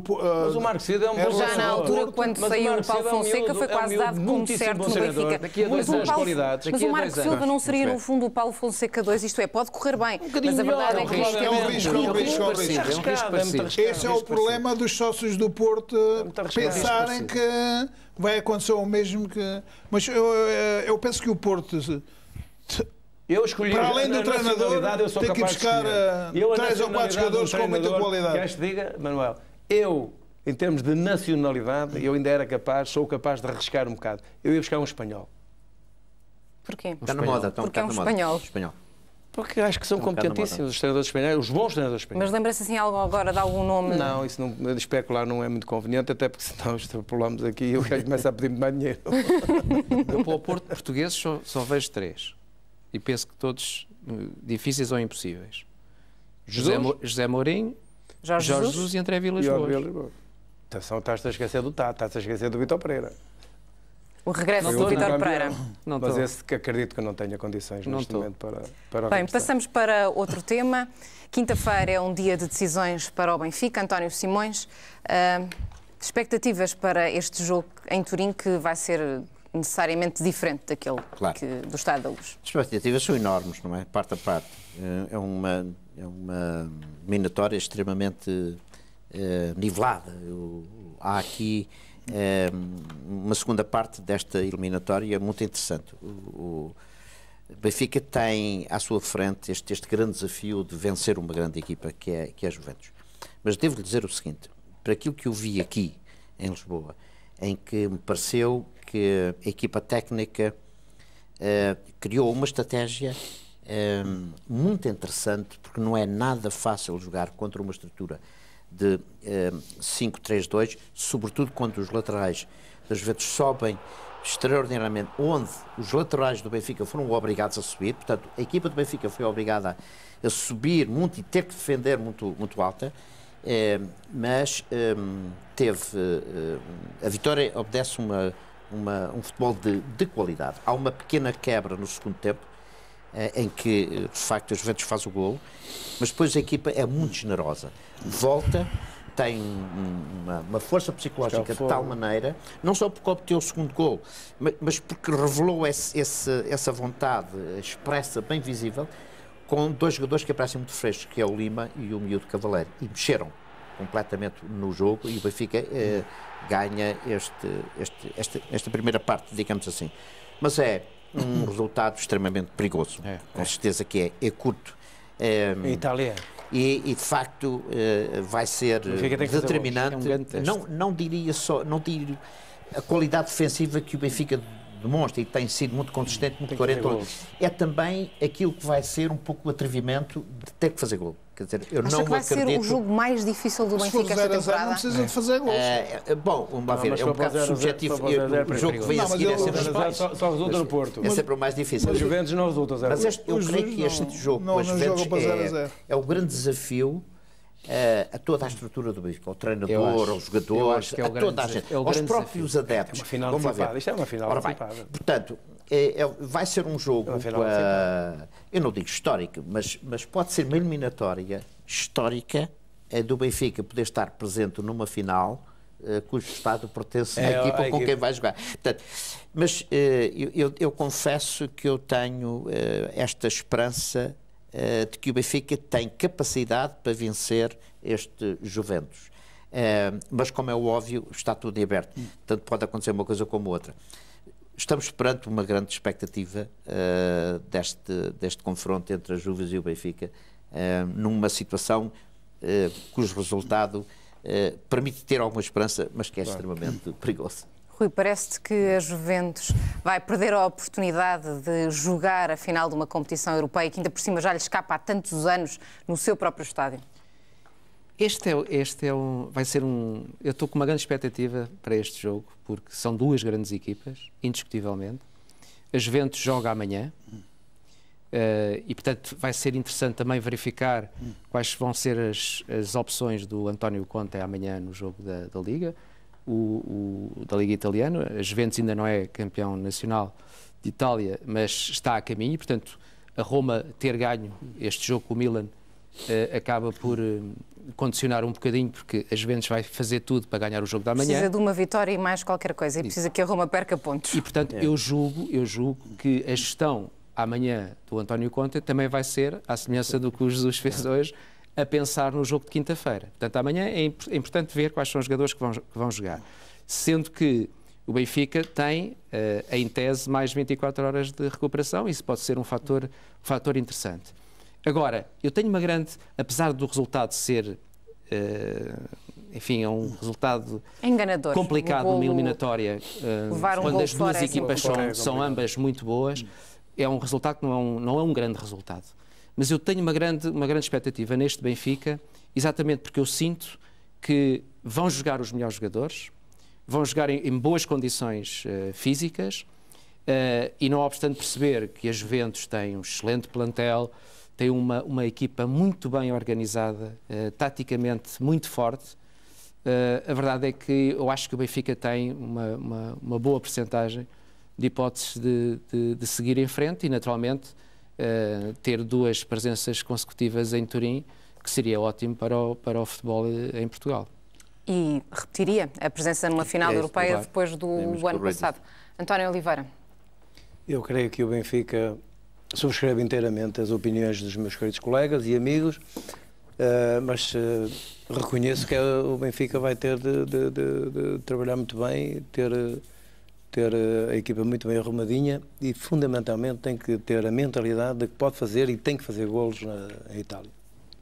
Jogar como hoje, por exemplo, no estádio do Dragão para o empate, não me parece que seja a melhor solução, porque a Juventus faz golos de certeza absoluta em casa. Agora, eu acredito sinceramente, como português, que o Benfica tem aqui, por aquilo que tem feito, pelo seu estado de alma, pelas conquistas que já fez e as finais que já garantiu, que o Benfica tem equipa também para discutir lá o resultado, a eliminatória e fazer golos. Isso não tenho dúvida nenhuma, que o Benfica também faz golos. Portanto, está em perspectiva um grande resultado, um grande jogo, em que eu não atribuiria favoritismo, confesso. Mas confesso mesmo que o Benfica tivesse levado um resultado de 3-1 ou 2-0. Porque as equipas italianas são muito matreiras, são equipas muito fortes a jogar em casa. Agora, é verdade que o Benfica tem este estatuto, já se faz respeitar, já não é uma equipa qualquer italiana que acha que o Benfica que é uma equipa menor, porque o Benfica está a querer realmente, através daquilo que tem feito, do que tem conseguido desde o ano passado até esta época, e portanto está a recuperar o seu prestígio ao nível internacional e já impõe também algum respeito, não é só pelo nome do Benfica, é pelos jogadores que tem, pelas exibições que faz e pela campanha que está a fazer, do meu ponto de vista, é excelente. Manuel Fernandes não consegue atribuir favoritismo a uma destas equipas, Benfica ou Juventus na segunda mão, ainda que a Juventus seja bicampeã italiana, joga em casa e esteja muito perto de garantir também o tricampeonato. Eu, independentemente do valor da Juventus, e eu penso que a Juventus em Turim irá jogar com o Llorente na frente, e o Tevez a fazer aquilo que o Rodrigo vai fazer na parte do Benfica. E a partir de Arturo Vidal também já estará recuperado e já poderá jogar na quinta-feira, que é um jogador importante, aquele médio chileno. Será que ele tinha que ser operado? Tinha que ser operado, eu ouvi dizer isso. Mas António Conta deixou em aberto a utilização dele na próxima... A equipa que o Jesus gosta este ano no Benfica, se estiverem inspirados, vão fazer moça na... Vai jogar o melhor 11. Vai jogar o Gaetão, o Markovic, o Fedza e o Enzo Pérez e o Rodrigo. Claro. Se estiverem todos bem, vão fazer moça na defesa do Luizão. Eu só estou a fazer os 5 médios. Os 5 homens que podem... E essa equipa é muito boa. Muito forte. E, portanto... Agora, aquilo que eles disseram é verdade. Os italianos são muito pacientes. Não vão à procura do golo de qualquer maneira. É pela certa. Matreira, é uma equipa matreira. Ou numa bola parada. E, portanto, mas o Jesus é um treinador muito perspicaz e está preparado para essas situações todas. Agora, não tenho dúvidas nenhumas que, se calhar, toda a gente quer que seja a Juventus a ir à final, uma vez que a final este ano é no campo. Quem é toda a gente? A UEFA também? Quando falo toda a gente, falo das instâncias. Eu confesso que há aqui um penalti ao Enzo, no jogo aqui que a Juventus é discutível. E não foi marcado. Eu não gosto de falar sobre isso, mas é o facto. Nem competições deste nível internacionais, os árbitros têm que ser rigorosos. Esta gestão que o Jesus fez hoje é precisamente... Isto não é só... Aqui já não é o problema físico. É o problema mental que ele agora vai dizer aos jogadores. Eu quis que vocês descansassem para espremer o limão todo, como aqueles treinadores, espremer o limão todo neste jogo. O que eu sinto é que o Benfica vai parecer forte. Isso é que eu sinto. E este grupo de 5 jogadores é fundamental. Muito importante. Porque os laterais vão jogar pela certa. Vão atacar só pela certa. Daqui a bocado vocês estão a dizer que o Porto fez teste que esteve a fazer treino para o Benfica para se preparar para a Juventus daqui a bocadinho. Só falta dizer isso. Não, o Benfica fez descansar muitos jogadores para estarem em condições na Juventus. Não, mesmo a própria substituição dita pelo Jesus, a substituição que do Lima. Tem a ver com isso. Ele disse no final ele fez o treinador que eu conheço do Jesus, ele naquele momento tirava o Cardoso e deixava o Lima. Mas porque o Lima é um jogador muito mais móvel que o Cardoso e podia criar muito mais moça nos defesas do Porto, mas para salvaguardar a integridade física do Lima foi o Cardoso que ficou, mas vamos ver se tudo resulta bem, não é? Um grande jogo. Acredito que seja um grande jogo. Agora o Benfica tem que fazer golos. Muito interessante desmontar taticamente. Se não fizer golos, dificilmente passará e Jorge Jesus já descobriu a forma de desmontar aquele 3-5-2 que é sempre muito atípico nas equipas europeias. Aqui teve muito bem, porque percebeu-se com a subida dos 2 laterais, estes 3 jogadores que ficam, os 3 centrais... E não jogaram Feza e Gaetano, que são 2 jogadores de peso. Os laterais do Benfica perceberam, e bem, que tiveram que subir. Porquê? Porque não é os alas em princípio são quem tem que tomar conta desses 2 laterais, numa estrutura 3-5-2, mas depois são os laterais da equipa contrária. Têm que subir. Tem que encaixar. Aqui, eu penso que Jesus esteve muito bem nisso, leu muito bem, que não é nada fácil jogar contra esse modelo de jogo, mas mais contra os italianos, com a qualidade defensiva, com a estrutura muito consistente. Ele estudou bem. E a bola veio para o Birlo e o Birlo serve imediatamente os pontas de lança com o apoio. Portanto, é muito difícil jogar contra uma equipa destes. Os interiores também fazem um trabalho excepcional. E eu acho que a equipa do Benfica esteve, leu muito bem, através seguramente da abordagem do Jesus, que tem grande mérito sobre isto. Mas eu acho que, sobretudo, os jogadores foram muito generosos.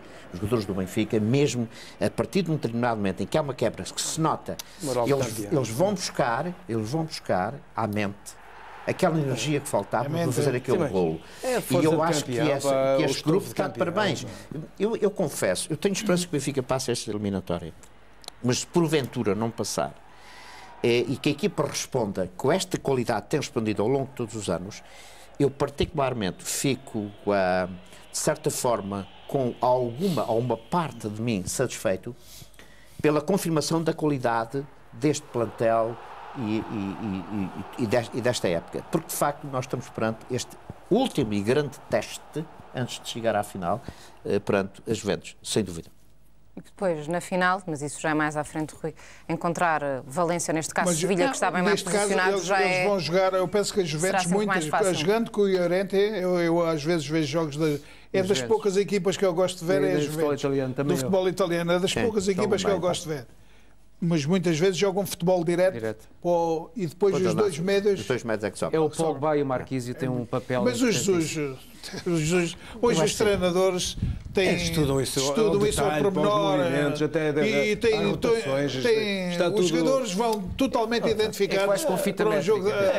Por isso é que se fala nós temos essa experiência que cirúrgica, até as rotações, a forma como fazem a rotação, fazem a é tudo estudado ao mais. Depois tudo isto, o próprio Jesus lembrou e alertou que ele próprio, enquanto treinador, já tinha colocado a equipa dele a jogar neste esquema da Juventus já há muitos anos. Portanto, era um esquema que antigamente eu também joguei muitas vezes. Era um sistema que ele jogava muito. Ele é o holandês. O último treinador que fez isso foi o Quadriense. Escola holandesa. Já vos disse que o Jesus é a escola holandesa. Não, mas eu antes também jogava. Mas o Quadriense não foi muito bem, Rui.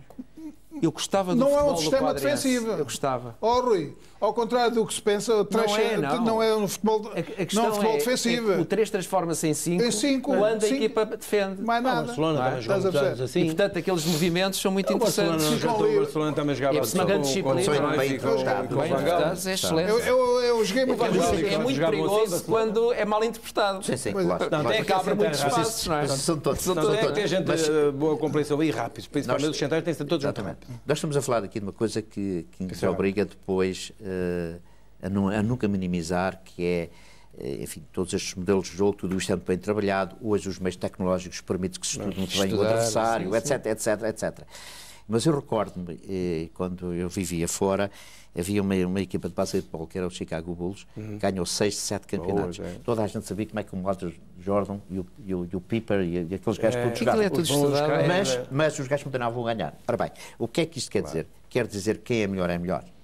E, sobretudo, uma coisa que nós temos essa experiência riquíssima, que é a inspiração. Sobressai o talento e a inspiração. Quando a inspiração aparece, eu acho que, como eu apetecia dizer aqui com este atrevimento, não há nenhum modelo que resista a tudo. Desde que aquele princípio que eu citei há bocado, a consciência coletiva lá esteja. Sim. Só depois da consciência garantida é que aparecem os talentos, é que podem decidir, porque senão não resolvem nada. Tem que emergir da organização, do coletivo. Mas hoje eu digo a inspiração coletiva. Não é isso, é muito medo que é o que o Benfica tem neste momento. É a insegurança. A insegurança faz com que as pessoas tenham medo de perder, estás a dizer? E o medo de perder, acabamos por perder. Na que estava o forte do Porto era exatamente a sua consciência coletiva, o seu trabalho coletivo, e depois emergiam os craques, um ou outro resolvia. Tu viste o Porto, o Porto hoje bloqueou. A partir de determinada altura, o Porto quis e não pôde. Foi no momento da expulsão. O Porto não pensou, não conseguiu sair daquela teia que o Jesus montou. Nunca mais o Danilo fez nada, nunca mais ninguém fez nada. Mas a verdade, mas é que o Porto não gosto de aplicar o sorte, mas o Porto teve chances para fazer gol. Foi no início, António. Mas o Benfica já tem aquela estrelinha de campeão, António Oliveira. Se o Porto faz um gol, altera completamente a fisionomia do jogo. Na primeira parte já tem aquela estrelinha de campeão, o Benfica, nesta altura? Neste momento, eu acho que sim. O Benfica tem feito por isso, portanto, vem fazendo um trabalho com alguns anos, que é uma coisa difícil em Portugal. O Jesus está há quantos anos no Benfica? É o quinto ano. Portanto, está a já está a bater o recorde. Está a lapidar todos aqueles diamantes. Portanto, tem já uma consciência, tem uma dinâmica, tem um espírito de grupo, de equipa, de solidariedade, de compromisso. E, portanto, ele pouco tem que mexer. Daí que ele se deu ao luxo, e muito bem, de dizer que os jogadores, quando entram, cada um sabe o que tem que fazer. Portanto, isto é trabalho. Isto quer dizer que o Jesus tem trabalhado muitíssimo bem a equipa, e repara-se que de ano para ano a equipa melhora em determinados aspectos. E, portanto, e quando assim acontece, começa a ter estofo de campeão. Os resultados têm correspondido e, portanto, neste momento o Benfica tem esse estofo. Só precisa de agora dar este passo de gigante, que é ganhar uma competição internacional. E é isso que falta a este Benfica, António Simões. O presidente Luís Filipe Vieira, aliás, quando foi novamente eleito, disse isso no discurso de tomada de posse, não é? Que faltava um Benfica de regresso às vitórias europeias que já lhe escapam há muito. O ano passado teve uma oportunidade, mas acabou por perder contra o Chelsea. É o momento H para o Benfica? Bom, é uma grande oportunidade, sem dúvida, depois da época transata, onde chegou tão perto de ter esse sabor de conquista, de glória. Este ano repete. É muito interessante verificar que o Benfica consegue fazer o mesmo trajeto, a Liga da Europa, só quer ganhar. E está outra vez muito perto. Eu acho que seria, talvez... Eu sou um bocadinho emocional nestas coisas, não por uma questão de clubista, sou um bocadinho emocional naquilo que é o sabor interior de alguém que trabalha muito e que é competente e que depois tem esse sabor da vitória. Eu acho que este lote de jogadores do Benfica e tudo aquilo que foi feito no clube nos últimos tempos com Jesus e com este presidente, acho que se assentava bem. Acho que ficava muito bem um título europeu a toda esta gente. Porque têm trabalhado muito. Este último jogo que eu assisti aqui nos Juventus, com toda a sinceridade, senti que a equipa... está bem, está junta, todos estão com esta cumplicidade desse compromisso. Está ali. E parece-me até que se recuperou, de certa forma, e até com este pequeno pormenor. Nós temos um jogador que tem 10 anos de clube. Luizão, há quanto tempo isto não acontecia? Capitão da equipa. Portanto, é muito raro isto acontecer nos tempos de hoje. O Benfica tem tudo isso. O que quer dizer que, de facto, merece ter glória. Eu diria isto se fosse de outro clube qualquer. Sim. Diria exatamente a mesma coisa, porque isto tem a ver um pouco com a nossa formação humana, profissional, interior. E, portanto, acho que Benfica, conseguindo esta vitória em Turim, tem todas as possibilidades de trazer para o clube um título europeu. António, Simões, o o André Almeida está de tempos em tempos sem jogar e quando é chamada corresponde sempre. É uma coisa... Isto tem que ser com o dedo do treinador. É o treinador. Ele trabalha muito bem os jogadores e a equipa. Eu acho André Almeida trabalha-os bem individualmente e coletivamente. António, mas o André Almeida joga a lateral direito, joga a lateral esquerdo, joga a 6, joga em qualquer lugar. Portanto, isto tem que ser de uma importância do treinador extraordinária. Sim, com certeza. Eu hoje vi o André Gomes fazer coisas que o André Gomes anteriormente não tinha nada a ver com o André Gomes. Lembras quando o André Gomes às vezes entrava e aquilo não dava nada? Neste momento é um jogador adulto, é um jogador com capacidade de choque que ele não tinha. Um dos problemas do André Gomes era a capacidade de choque. Hoje tem, mete o corpo. Cresceu. Agora é muito Disse fácil. recentemente o Matites sobre o André Gomes que vai ser um dos melhores na sua posição daqui a uns anos. Não sei se estava a ser... jogar o Matites. O Matites hoje fez jogou muito bem. O Matites hoje jogou à frente e atrás. Uma coisa extraordinária. Sim, eu vi o jogo. Não sei se o Matites estava a ser generoso para o ex-colega de equipa ao dizer que o André Gomes vai ser um dos melhores naquela posição daqui a uns anos. Digam-me vocês que entendem mais disso do que eu, naturalmente. Deixe-me só dar este pequeno pormenor, que é um pouco também a nossa experiência. Sabe, deixe-me dizer isto. Muitas das coisas que nós aqui dizemos, eu diria na maioria, eu penso que isso também traduz um pensamento do Manel e do António, que é, nós falamos através deste capital de experiência que a vida nos deu, sobretudo no futebol. Não é por seguramente sermos mais inteligentes, eu não me sinto isso. Eu sinto é que de facto tenho um capital que me permite ter algum bom senso e abordar estas questões de uma forma séria e com alguma convicção. Sabe, quando estes miúdos crescem, cujo grupo é forte, e cuja maturidade está presente nos jogadores mais velhos, que os trazem, e aquilo que estava a dizer o Manuel Fernandes, como é que este rapaz cresceu de um ano para o outro, aparece assim. Meses. Ora bem, eu acho que isto tem a ver... Ajudaram-no a crescer. Ora bem, exatamente. Portanto, há um grupo que estabelece esta relação de compromisso. Família. De que tu tens que rentabilizar o teu potencial. E se o grupo ajuda, ele cresce mais depressa. Claro. Ele aparece, não de uma forma extemporânea ou digamos, como é que se diz, prematura. Não, ele cresce consistente. E por isso é que depois eles acabam por ganhar o seu lugar, o seu espaço para terem os 10 anos do Luizão têm muito a ver com isso. Claro, e mais os 3 do Garay e mais os 3 de outros. E depois, agora, se tens uma referência de cima que o Benfica conseguiu, através destes todos os anos que o Luís Filipe é presidente, porque estas coisas levam o seu tempo. Nós começamos a falar das pessoas e o tempo carrega-se e obriga-nos a falar delas. E de facto é essa experiência diária, com erros se aprendem. Eu lembro-me que quando o Luís Filipe apareceu no Benfica, com algumas frases, enfim, às vezes um pouco desfasadas, tudo isso as pessoas crescem. E ele fez depois também crescer outras pessoas à sua volta, e o Benfica tem hoje uma estrutura. Eu não digo isto para o Benfica estar à frente. O Benfica tem vindo a melhorar ao longo dos anos, como é óbvio, em toda esta estrutura. Nós hoje sentimos que o Benfica está consistente, tem-se aproximado do público, que tem bom senso naquilo que faz, que faz uma abordagem pública até no seu próprio discurso. Tudo isto melhorou substancialmente, no qual foi feliz também na contratação do seu próprio treinador. É o que pode acontecer ao Sporting no futuro. E na insistência, na permanência de mudar de treinador, se mantiver estes miúdos todos e se reforçar de forma equilibrada daqui a 2, 3 anos. Eu já assinou pelo Sporting, não? Não. Cuidado, então, não abra os olhos. Parece que há uma diferença... E está preocupado com o facto de Leonardo Jardim não ter renovado o contrato com Manuel Fernandes? Porque ele tem mais um ano de contrato. E para sair tem uma cláusula de 15 milhões. Não acorda, não. Mas não era importante esse voto de confiança extra? Eu acho que o Sporting está a tratar disso. Aquilo que tenho lido no jornal, a estrutura do Sporting está a tratar Agora, já hoje li no jornal que há eu quando disse há uma divergência de números muito... Há uma divergência de números muito grande. Não sei. Mas seria bom, por exemplo, para o Futebol Clube do Porto. Leonardo Jardim, o ano passado, falou-se muito Leonardo Jardim antes de saber que Paulo Fonseca é o novo treinador. Espanhol, mas pode ser madeirense. Também pode ser madeirense. Não estou a vê-lo.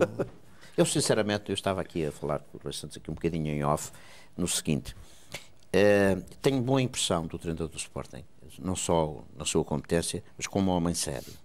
Ele expressou a vontade de continuar no Sporting, querendo ter a experiência com o Sporting na Liga dos Campeões. Ele disse isso publicamente. Acredito plenamente que ele tenha esse desejo. Não me parece que haja um desejo num sentido contrário. O dito por não dito, não é? Eu acho que não. Ser uma pessoa de bem, uma pessoa de bem e de compromisso. Mesmo que ele tenha a intenção de sair do Sporting, só poderá sair na próxima época, porque tem mais um ano de contrato e o Sporting não vai prescindir dele. Uma cláusula, batem a cláusula dos 15 milhões, são obrigados a deixá-lo sair. Eu já ouvi falar em Barcelona. Não vai ser só uma questão financeira. Eu acho que não vai ser só uma questão de contrato. Já ouvi falar em vários clubes. Se bem conheço o Leonardo Jardim, não vai ser apenas uma questão da melhoria do contrato. Não, vai ter a ver com as condições dos jogadores. A Liga dos Campeões é diferente. Mas também já li, e acho bem, se for assim, se for verdade, acho bem, que estão a olhar sobretudo para os lugares da defesa, lugares alternativos. Querem manter os mesmos jogadores, mas querem reforçar com em todas as posições. Dois é bem visto. 2 por lugar. É bem visto. Não, mas sinceramente aí parece uma tarefa do Futebol Clube do Porto mais complicada, porque o Porto não tem só nesta altura o Porto tem tudo para fazer. Tem que alterar muitas coisas. E aí parece-me, portanto, mais complexo todo esse processo do que propriamente com o Sporting. O Sporting tem aqui meio caminho andado. Tem um treinador que quer. Há neste momento um compromisso direção e adeptos. Sem dúvida. Tem margem para trabalhar. Criou. Tem alguma qualidade. Eu defino. Precisa mais qualidade, como é óbvio, porque vai ter outros compromissos a um nível muito mais exigente. E isso só valoriza depois o futebol português. Sabes que pode acontecer? O que pode acontecer na realidade é que até agora os clubes andaram todos atrás do Futebol Clube do Porto. E o Porto corre o risco de andar atrás da Benfica do Sporting. As coisas inverteram-se. É preciso fazer esta equação rapidamente. É preciso fazer rapidamente. Isso leva-nos quase à pergunta do televoto, António Oliveira, da questão do fim de ciclo, que pode estar relacionado com isso. Tem ali 2 miúdos, o Sporting tem ali 2 ou 3 miúdos que vai encaixar com uma luva nesta equipa do Sporting. Mesmo na equipa B. Aquele Wallison parece que estão a dar eu confesso. Mas o João Mário vai encaixar com uma luva nesta equipa. O do Setúbal. O de Setúbal. É bom jogador. É muito bom jogador. Muito bom jogador. É aquele... Hoje um jogador que joga numa equipa com a grandeza do Sporting tem que dar no mínimo...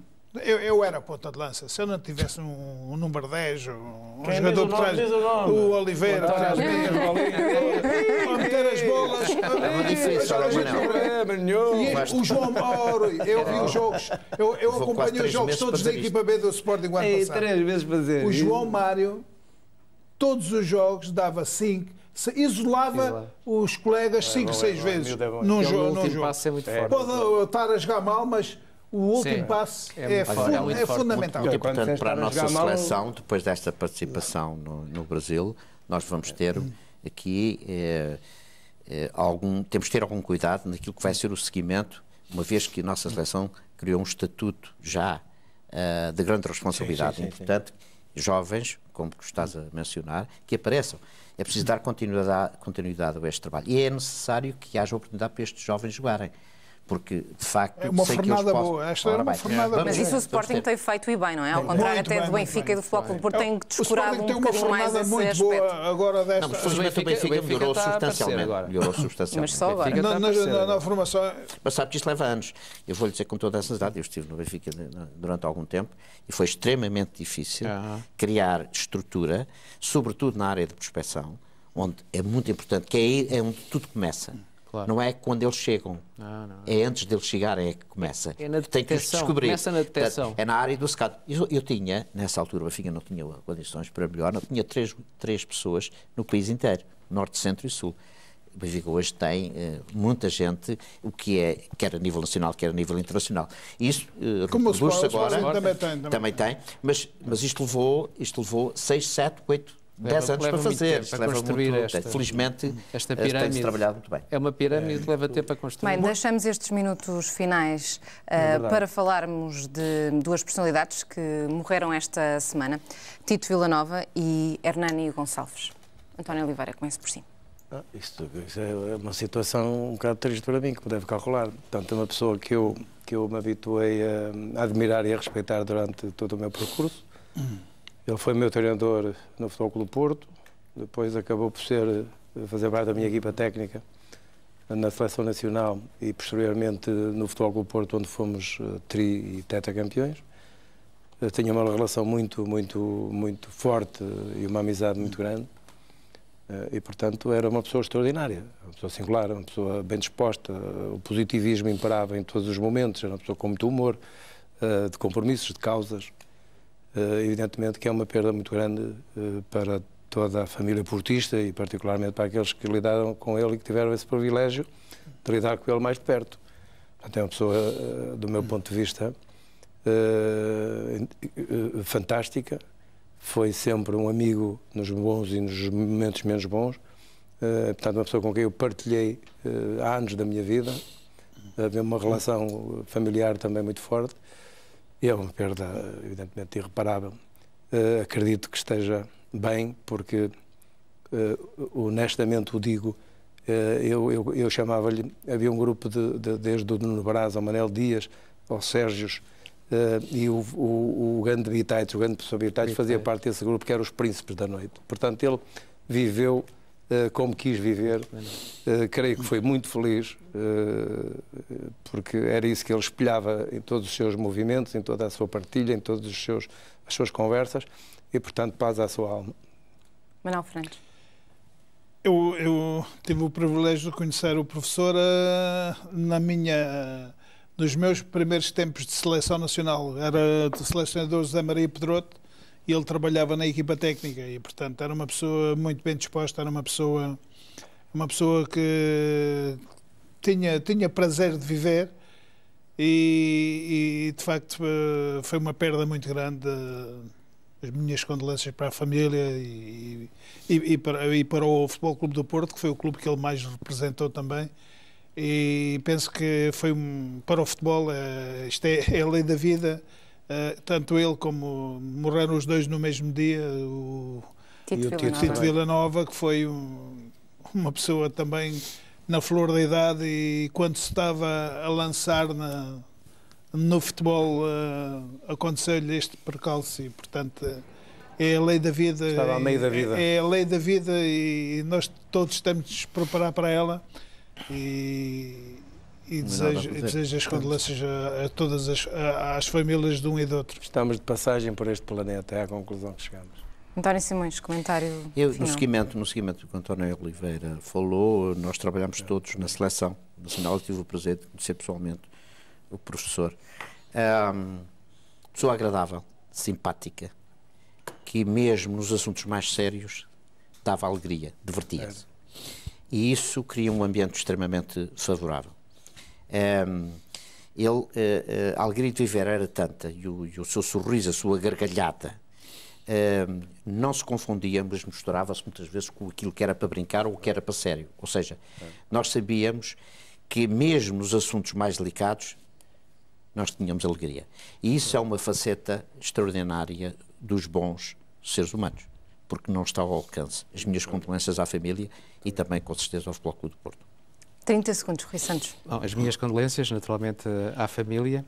Eu recordo o Hernani Gonçalves como uma das pessoas que eu gostava de encontrar quando ia trabalhar às Antas. Lembro particularmente de José Maria Pedroto, lembro-me de Feliciano, lembro-me de Raul Peixoto, por exemplo, nas camadas jovens.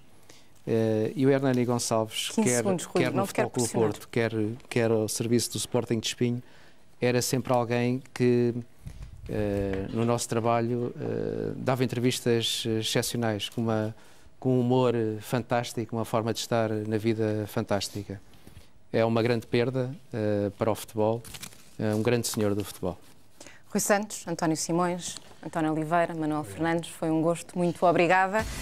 Tempo agora para lhe dar o resultado do televoto final. Perguntávamos se chegou ao fim o ciclo de Pinto da Costa no Futebol Clube do Porto. Ora, a grande esmagadora maioria disse que sim, 87%, 13% diz que não chegou ao fim o ciclo de Pinto da Costa como presidente do Futebol Clube do Porto. Muito obrigada, António Simões. Para a próxima já está de regresso o João Abreu. Muito obrigada. Até uma próxima oportunidade. E assim terminamos. Fico assim com notícias. Boa noite.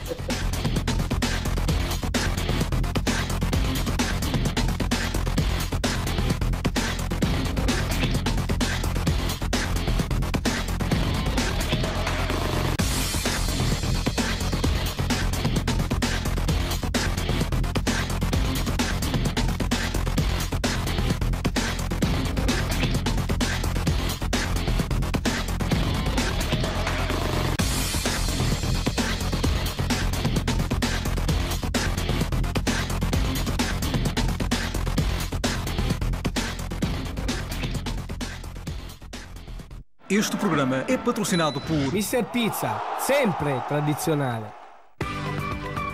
Garnier Fructis, força e brilho. E Telhas MG da Telhas Cobert.